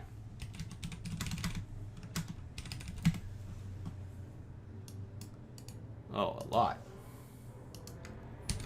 So 2e plus 9. Let's see if this works. I'll click OK. Oh. No, so 2e9. I think that's 1, 2, 3, 4, 5, 6, 7, 8, 9 zeros. Click OK. Now, essentially what this is going to do is if your size is larger than 2 gigs, it will split it up into multiple chunks. Maybe what I'll do is yes, I want to cancel. I'll show you with a smaller one. So I can right click, go add to archive, split by volumes bytes. Instead of that, I will say, let's say how much is 500 megabytes. So 500 megabytes is, oh, why can't they just make this easy? So it's 6.25 times 10 to the 7. I'll send out an email with this because this conversion is kind of dumb. So 625, 1, 2, 3, 4, I think. So I'll click OK. And then what it's going to do is it's going to break up your zip file into multiple bits. And then that way we can get around the 2 gigabyte maximum upload. So long story short, I'll send out an email because just in case that wasn't clear. Oh, apparently mine is, I need to add an extra 0. So you can see it'll start breaking it up though. So that's how I'd go about it.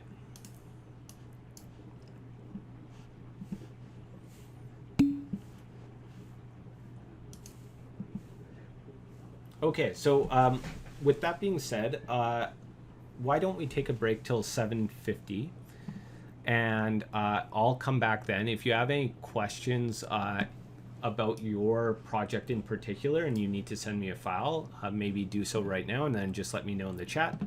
And otherwise, I'll just hang around until 8:30 to answer your questions.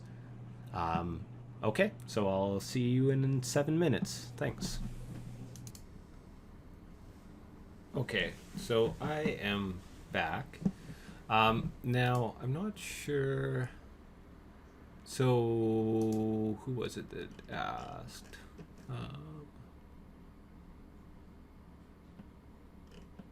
Oh, I guess that's before. So someone asked about making bump maps or normal maps more bumpy, so textures more bumpy, and I figured out a weird way to do so. I just looked it up, but it looks to have diminishing returns, so I'll show you how to make something that's a little bit more bumpy in Rhino as well, and then maybe bring it into Unreal.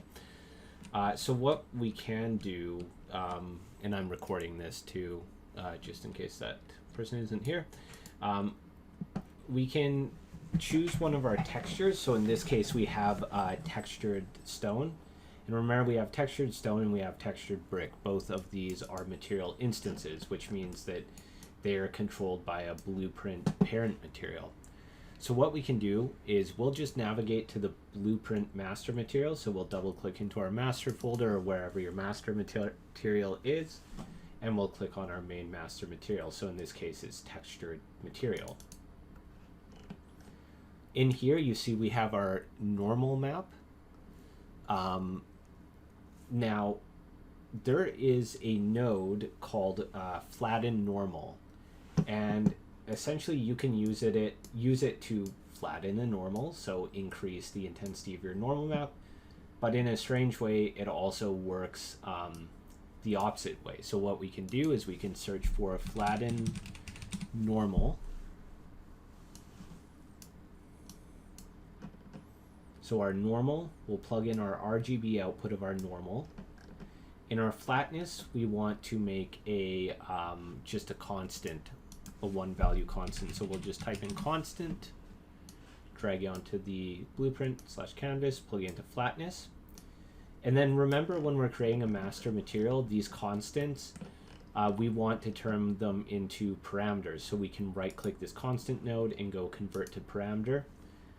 And then we can convert this constant to something, let's call it normal adjustment. So now we have our normal adjustment.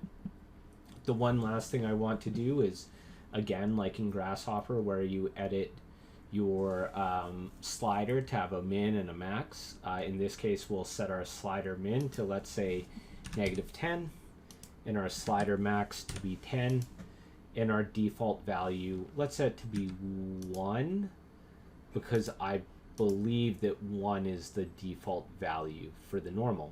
And let's just plug that flatten normal component into our normal input on our material node, like so. And then you can see here we just have our normal material. So that looks good. Once that's done, we can go apply and then save. We can exit out of here. Now, let's go back into our materials. And now, for instance, our textured brick material, which is this one here, so it looks a little bit flat right now. We can double click our material instance and we can edit it.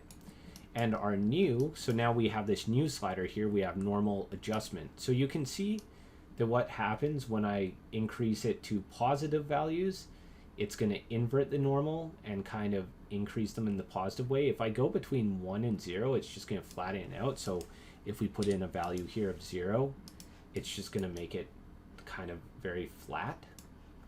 Oh no, I guess 0 is normal, 1 is flat, 1 is a flatness, so that's totally flat. And then anything that's negative is really going to increase the bumpiness. But as you can see, it starts to look almost comic booky, right? When it gets too intense. And if you go above 1, then it's going to start to emboss your normal. So it's kind of strange. So that's why I was saying at a certain point it might be good to actually start adding some more detail to your mesh. So that's okay. So why don't we add our bump map right there?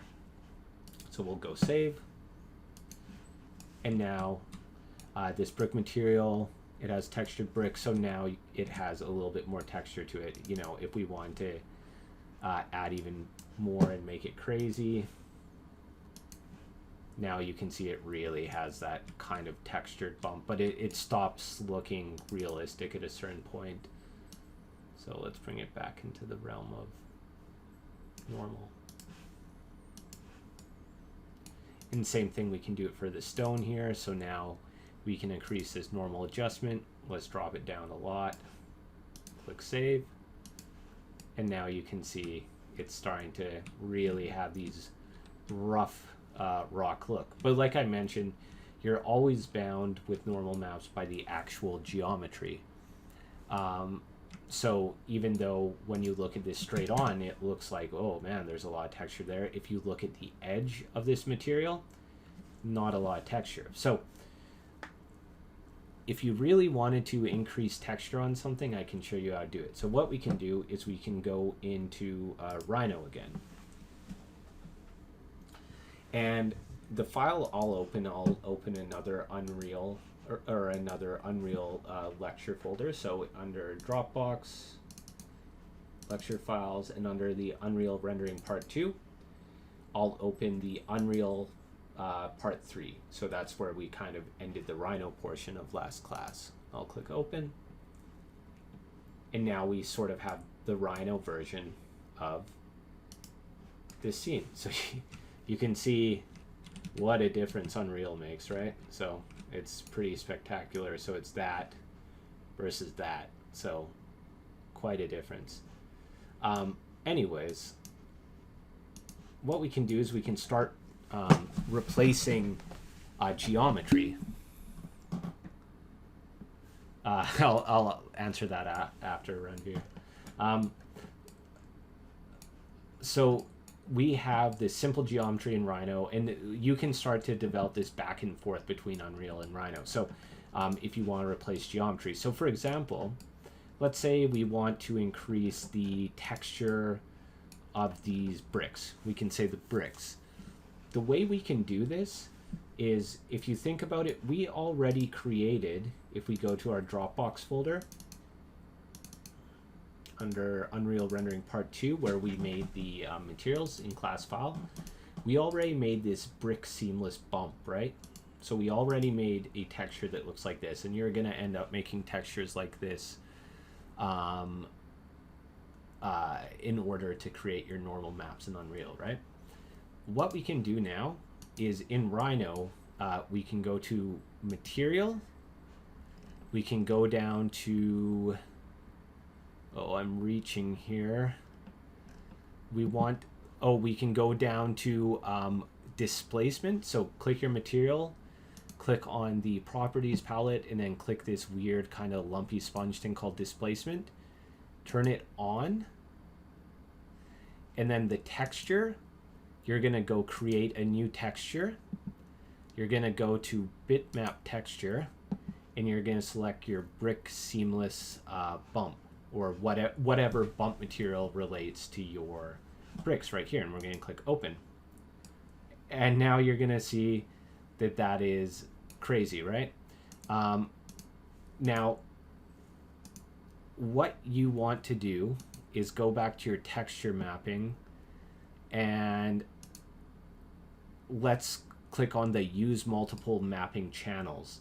And what this is going to do is it's going to allow us to refer to the proper mapping when we go back into the displacement bump, because now we can say mapping channel equals 1, and we know it is what we want. So technically these should line up.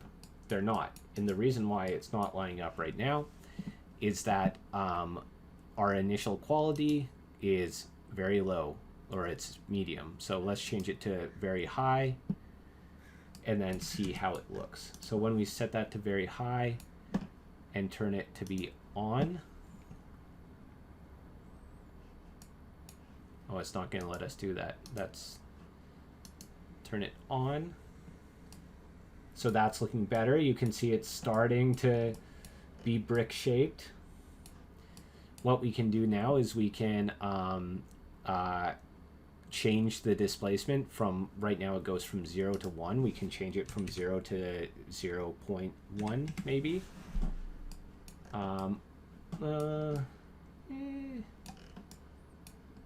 So that's looking better. Maybe the black point we could say negative 0.05. So now we start to get some kind of texture behind all the bricks. And let's try once more to go to very high.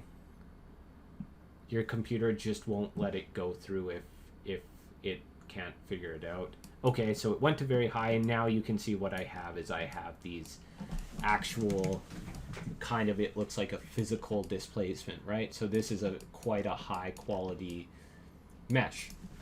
Now, this is kind of a crazy thing that you can do in Rhino, but what you can do is after you've done this, you can type extract, I think it's extract displacement, extract render mesh. That's what we want. So extract render mesh. So type extract render mesh. And then what that's going to do is it's going to convert this displacement mesh that you see right there to a crazy mesh, like so. It has all this detail. Now, there's lots of ways that you can sort of decrease this mesh within Rhino now. So you have this huge mesh. You can always go to mesh repair tools, mesh edit tools. Let's go to collapse by area, and then just click collapse. So essentially what we're trying to do right now is reduce the mesh faces. It's not responding, but it will.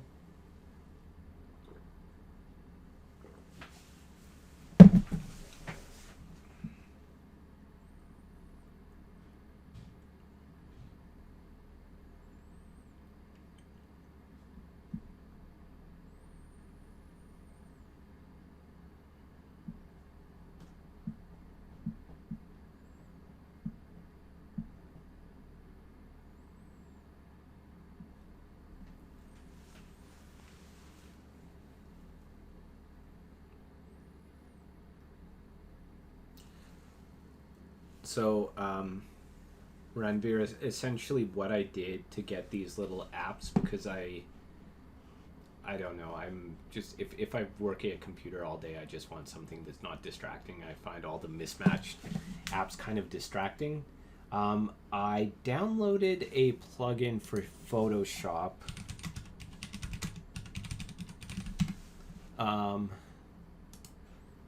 Now I'll try to find it right here. I don't know if this is the right thing.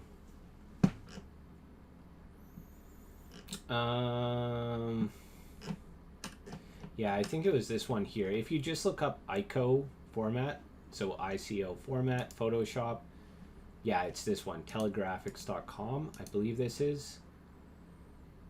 Oh man, so I'll copy into the chat. Essentially, the ICO Windows icon format, essentially that's going to allow you to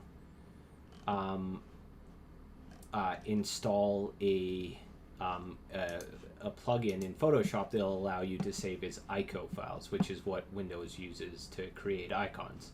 So simply what I'd do is, if I couldn't find a specific icon for a program I use, I would just download the color version of it, get rid of all the color, and save it as an ICO. So super nerdy, but I mean, if you're looking at a computer every day like I do, and I'm sure most of you do, I personally see it as an extension of my workflow.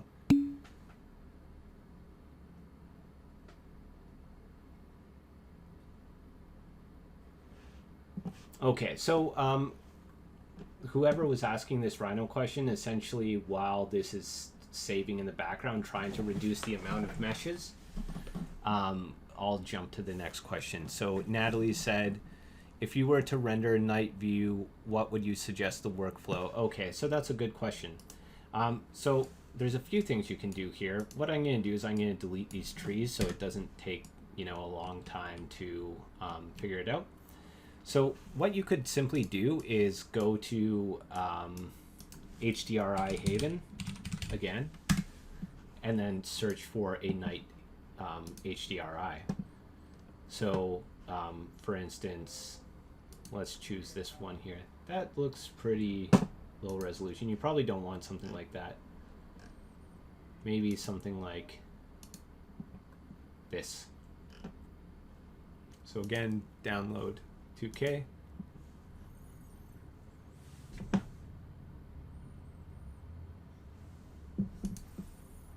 Okay, so here it is.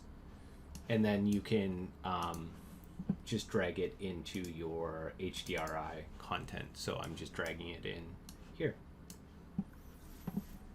So Moonless Golf is what that's called. Now simply what we could do in our skylight, we could change it from this dawn to, let's say, Moonless Golf. And then the HDRI backdrop, just more for visualization, Moonless Golf. And then at this point we can, I'll just set my lighting quality down to medium, and then I'll build lighting only. Now, what I would do is, so this is kind of like an urban night scene. So there's a lot of, you know, ambient light. What you can also do is you can reduce the intensity. So this to me does look kind of how, you know, urban light looks with lots of street lights, but it's maybe not the like dark night sky you're thinking of. So simply what you can do is you can decrease the intensity in your skylight. We can also turn off the directional light as well, because probably don't need that. So skylight intensity, let's change it from 3 to its original default 1. And if that's even too much, you can bring it down to maybe 0.5. And then if you are going to capture your HDRI backdrop, you can also drop this intensity to, let's say, 0.5 or even 0.1. Maybe 0.001.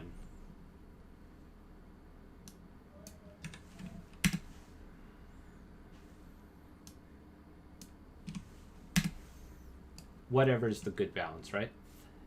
Now, a few other things you can do is, if you do have a glowing material like this, at this point, yeah, the glow from the nose is pretty intense, right? So you can bring that down now. So in this case, the content, you can go to your materials. In this case, the material with the glow is called Nook Face. And what you want to do is change the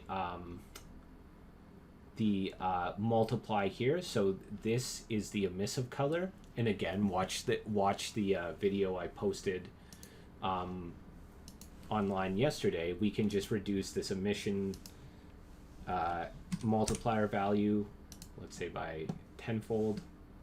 So from 500 to 50. And then maybe that's still too much. So now we could drop it down to even just 1.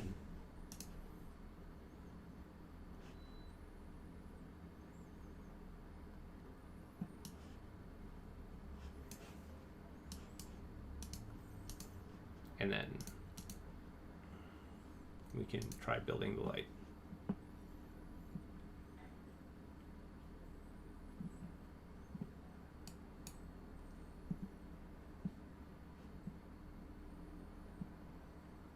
The other thing you can do that's worth mentioning, that might give you a little bit more control, is we have this post-processing volume, right?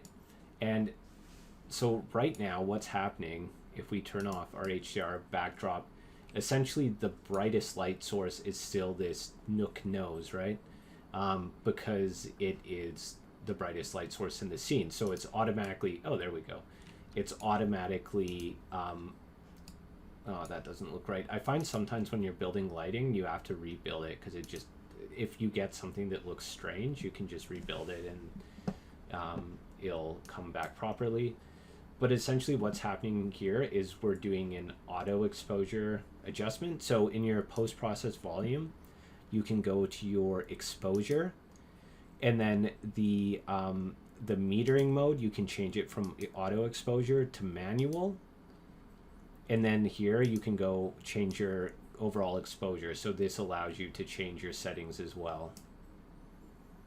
So you can just increase or decrease that as possible, and that will allow you to play around with your scene even more. There's some other things you can do in post-processing. For example, under your where is it,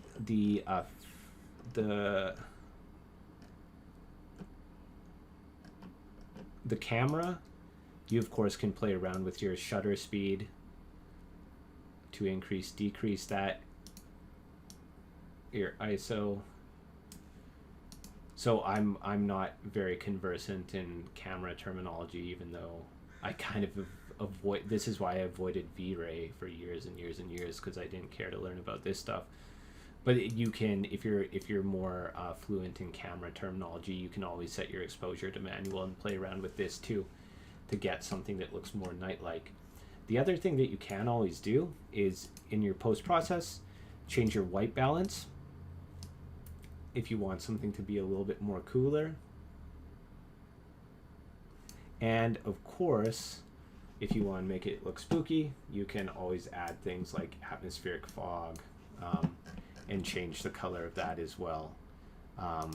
So the default light color could be something else, which will affect the color of the scene. Maybe that's getting a little bit wacky. So, you know, there's tons of things you can do. Exponential fog as well. That's pretty intense, but you know, that if you increase it to like that,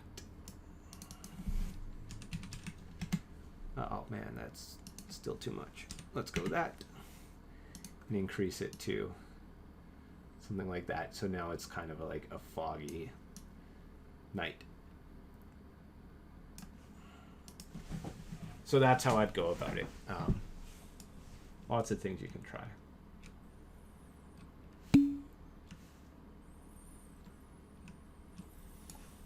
Okay, so back in Rhino, this mesh has now, ooh, it's still huge. Monday's lecture is online yet? It should be. I did upload it the night of, or at least I thought I did. So thanks for bringing that to my attention. I'll double check that though.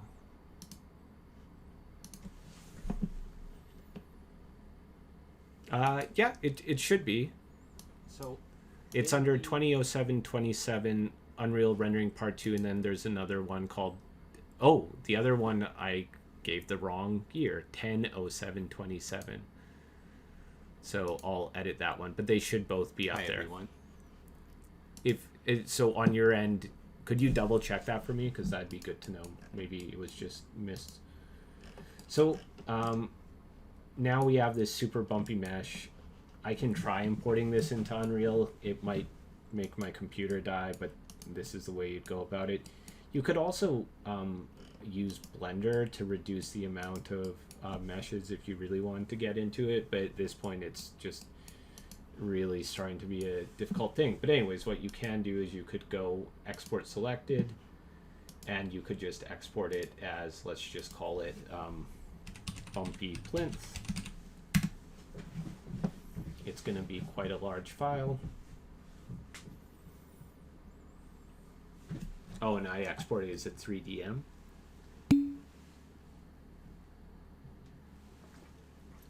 Oh, thanks for pointing that out, Cecilia. I must have missed that. I'll fix that right now.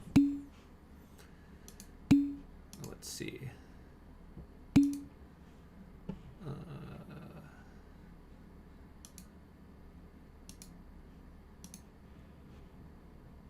Okay, so now it should be saved to the class playlist. Sorry about that. And actually both of them, geez, I forgot twice in a row. Okay, so now we've exported this to Unreal. And what we can do now is we can just delete this plinth. So there it is. And then what we can do, you can see there's some strange artifacts underneath from not building the light. What we can do is we can just go to Datasmith again, desktop, bumpy plinth, click open. We can just plug it into our Rhino import folder. We will bring in the geometry, materials and textures, turn off lights, cameras, animations, import Rhino meshes and UVs, and click import and see what happens. I've never imported anything this high resolution into Unreal. Maybe it's better with it than Rhino is, because Rhino is kind of bad with meshes.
Okay, so I ended up canceling that because it was going to be too intense. So I think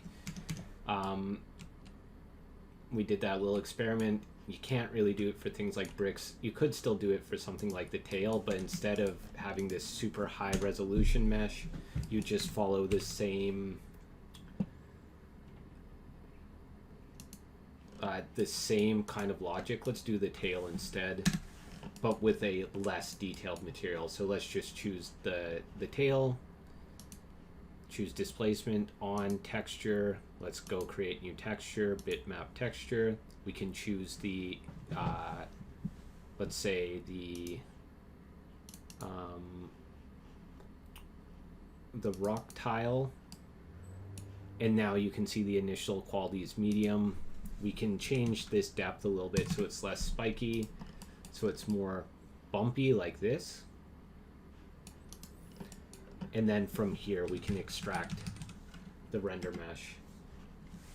So you can see this render mesh is much more usable. It's not so dense.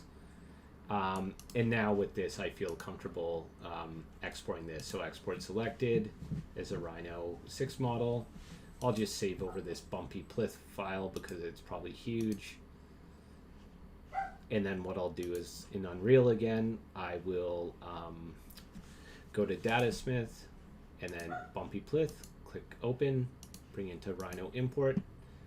Again, geometry, materials, import meshes and UVs, go import. That comes in much better. And you can see it just plops right in the same place. And you can see that now there is physically a kind of bump texture on this. So now when we do that in conjunction with adding our better revisited texture that we made in Unreal. So let's go to our content materials and grab our textured stone material and drop into the materials tab.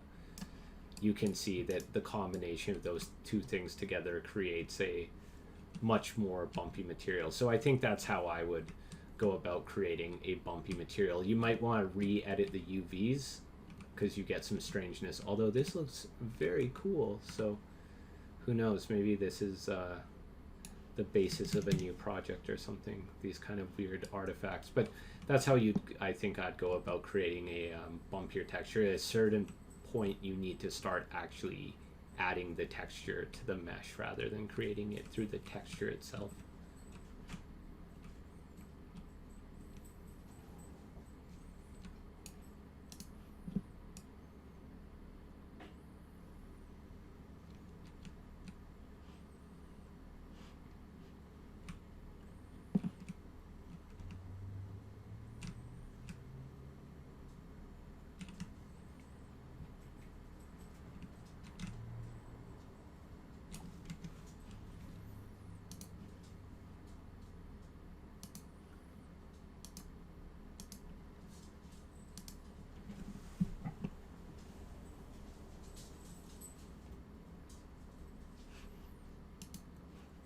Um,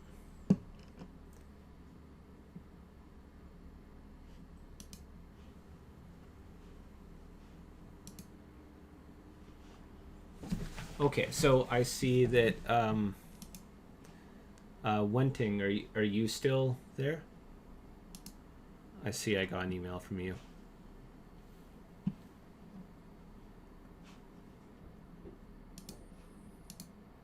Yes, I am. Okay, great. So I'm just going to download the file you sent me, and then I'll switch out of Unreal and back into Rhino. Thank you.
Oh, sorry, the mic was off.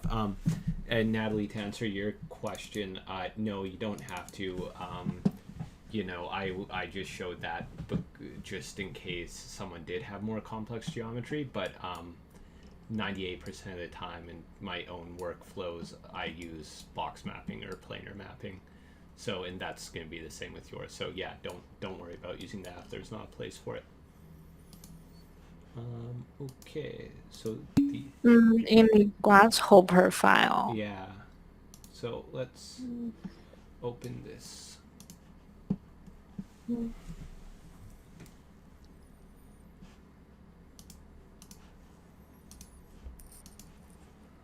Okay, and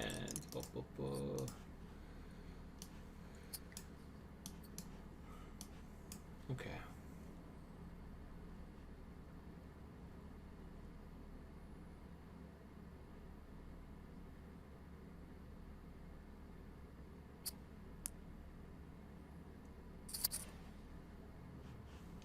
Okay, here we go. So the issue was that the nubs Knob roof. Okay, so let's get this in perspective. So we have the, and it's the rotation. So which one are you? Oh, I haven't changed the Okay. the model yet. Okay. But I just want to finish this first. Right. Of course. So then the... Okay, side to face roof, orientation test. That's what we're looking for right there. And then... Oh, knobs roof, not the side roof. Is this not... Oh, knobs roof. It's this one down here. Yeah. Okay, perfect. Okay, let's preview off everything in here. Preview off. And then just turn on this one thing. So it's very easy to see.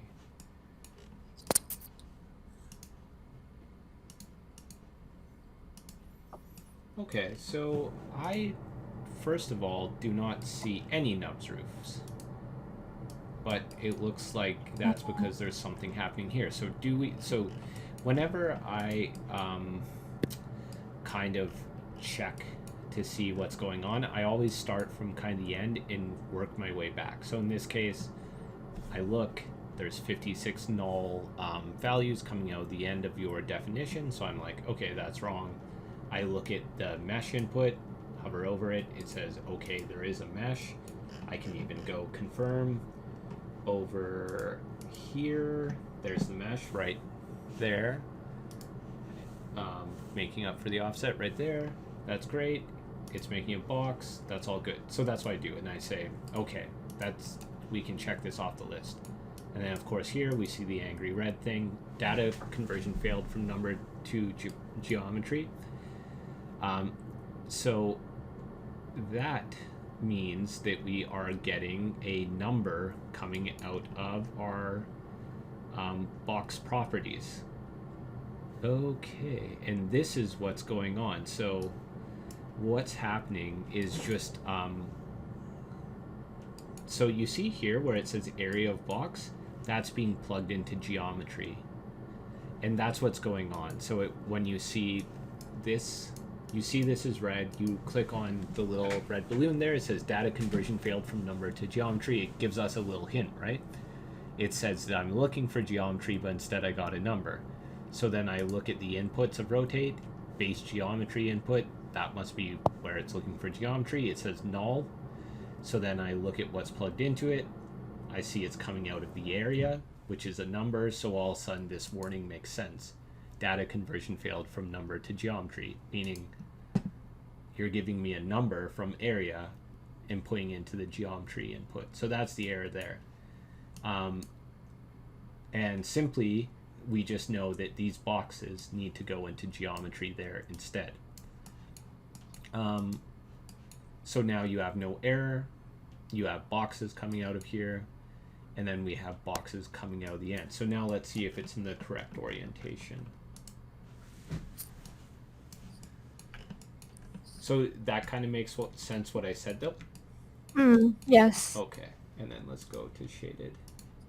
Yeah, I mean, the thing with Grasshopper, it's always just start from where you think something's wrong and work your way back.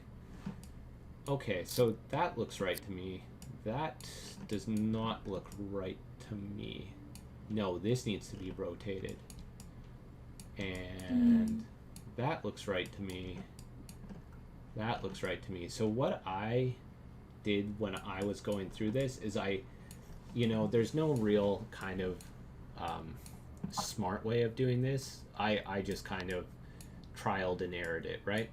So I started playing around. I said, okay, let's switch all our values. So let's take this 90. Well, actually, let's start with all of them being 0.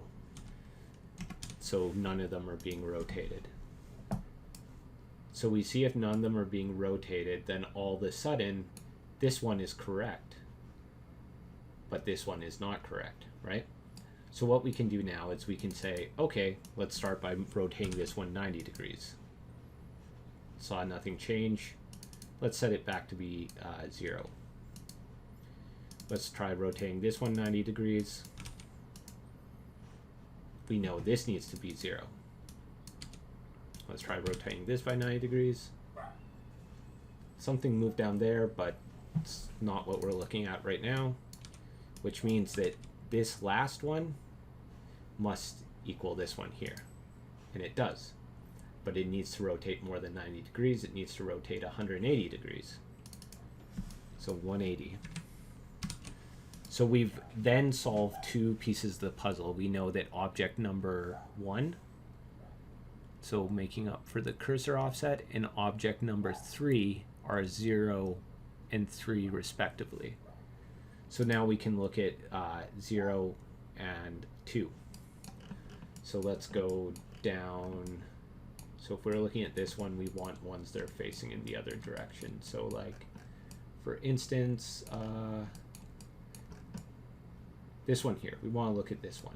So we haven't solved this one. So let's see, this one is either object 0 or it's object 2. It's one of those two. So let's see if it's object 0. Let's type 90. It's not, because it didn't move. So set that back to 0. Now change it to 90 right here. It changed, but we need to rotate 180 degrees, so we can rotate it to 270. So now that's the proper way.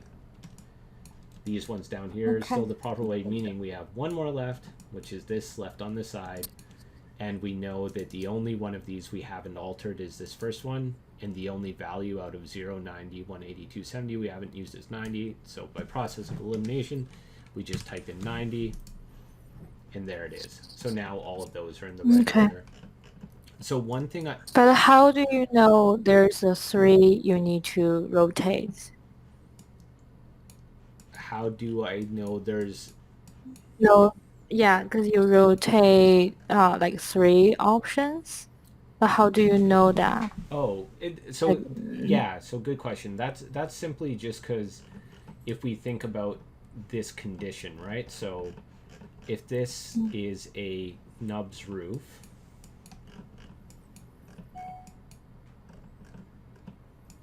let's look at it here. All of these are going to have 4 different configurations, or not all of them, but a nubs roof will have 4, because if we're looking at this condition here, right, where the red block, here, let's go to shaded view. The red block is our nub, and this gray block is its neighbor. If this counts as 0 degrees, then we can say it can also rotate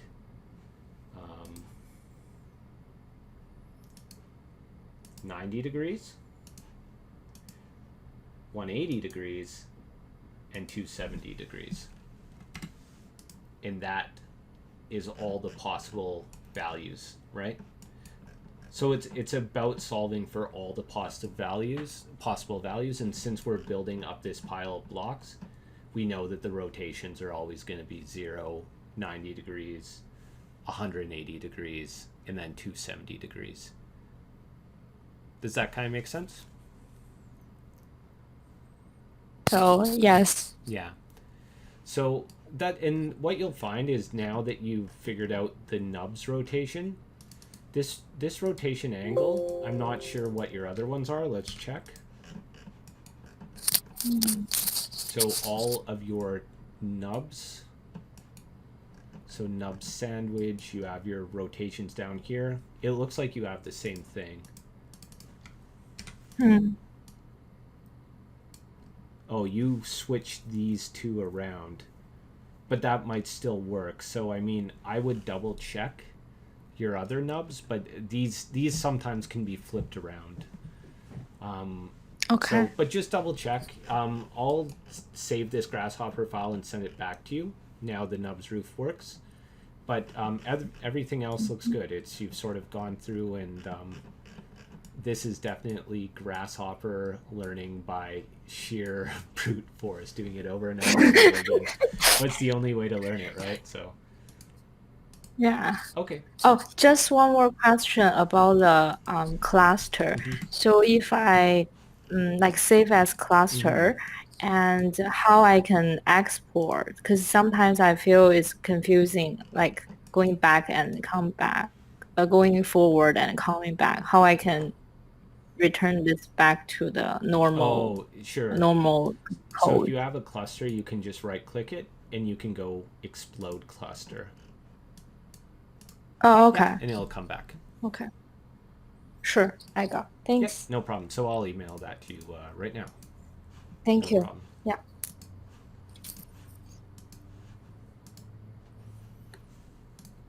Okay, so unless anyone else, oh, here, wait.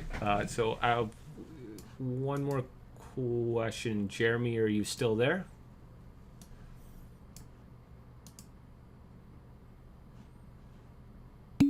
Okay, so I can address your email question live right now. I'm just responding.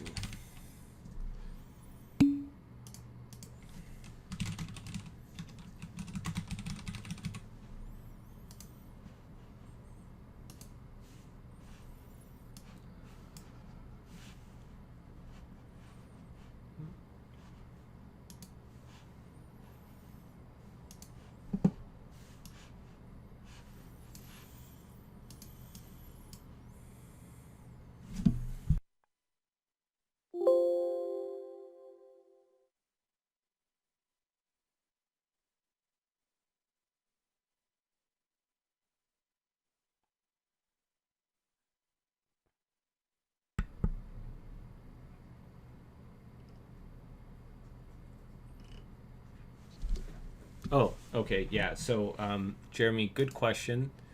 Um, it's a little bit counterintuitive, but essentially what you're going to do, I will refer back to one of the in-class files. So for everyone else who's looking and for future recordings, the question is, how can you model voxel geometry outside of bounding box without it being scaled to fit into the box when baking/placing blocks via Grasshopper? So you have this right there, and then you're trying to place it in this geometry. The short answer is you can't really, or at least I haven't figured out a way to do it. So the workaround that I have been doing is I think this one works.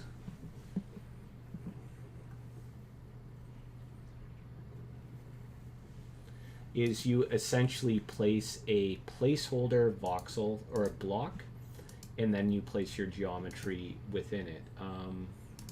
Let's go to the the site. Okay, so what I mean by that is that, let's say I have my pile of voxels here, and then I have my corner roof selected, and it looks like if I look at my pile of voxels right here,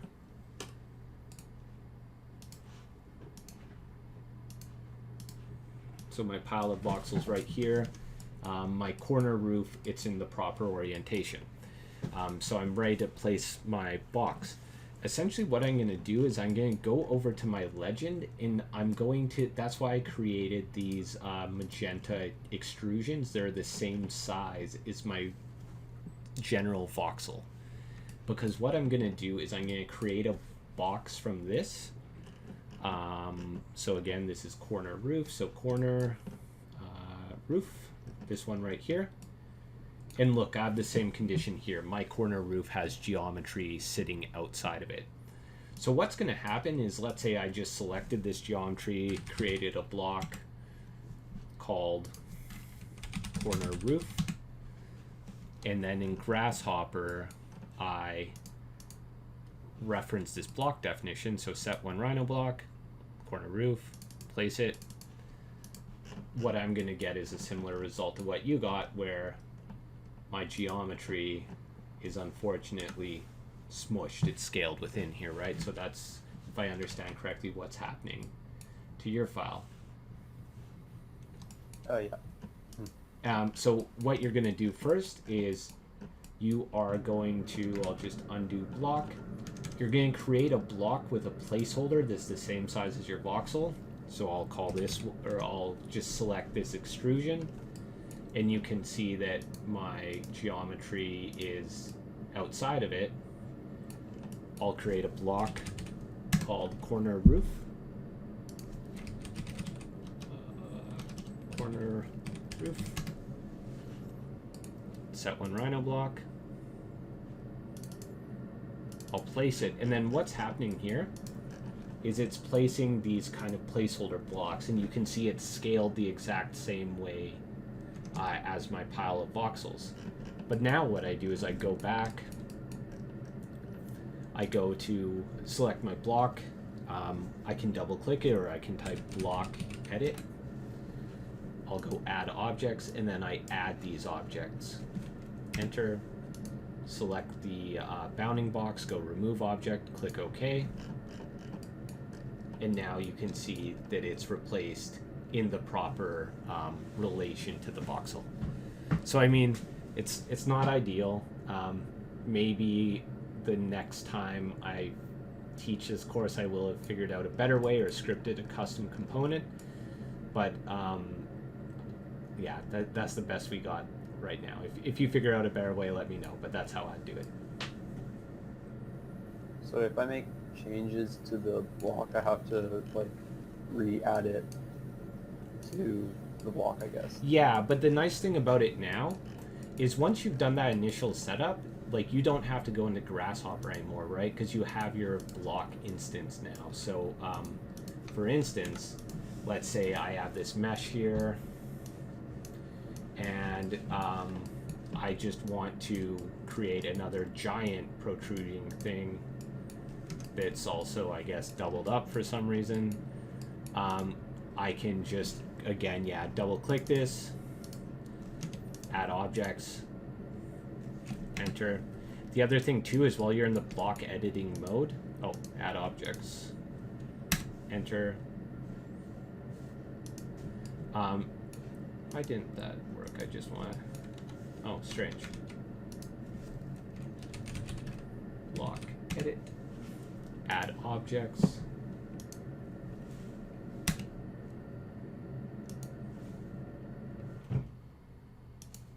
Oh, bizarre. I don't know why that's not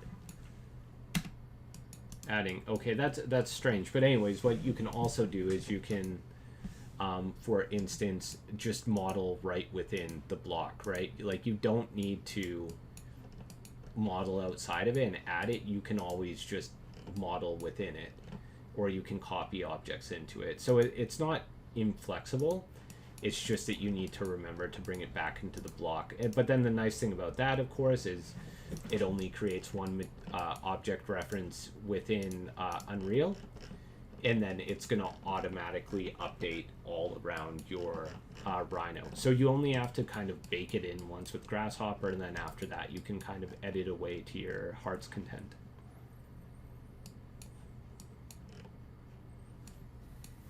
Great, thanks. Yep, no problem. Okay, everyone, so I'm going to take off now, but I will upload this video right away by the end of tonight.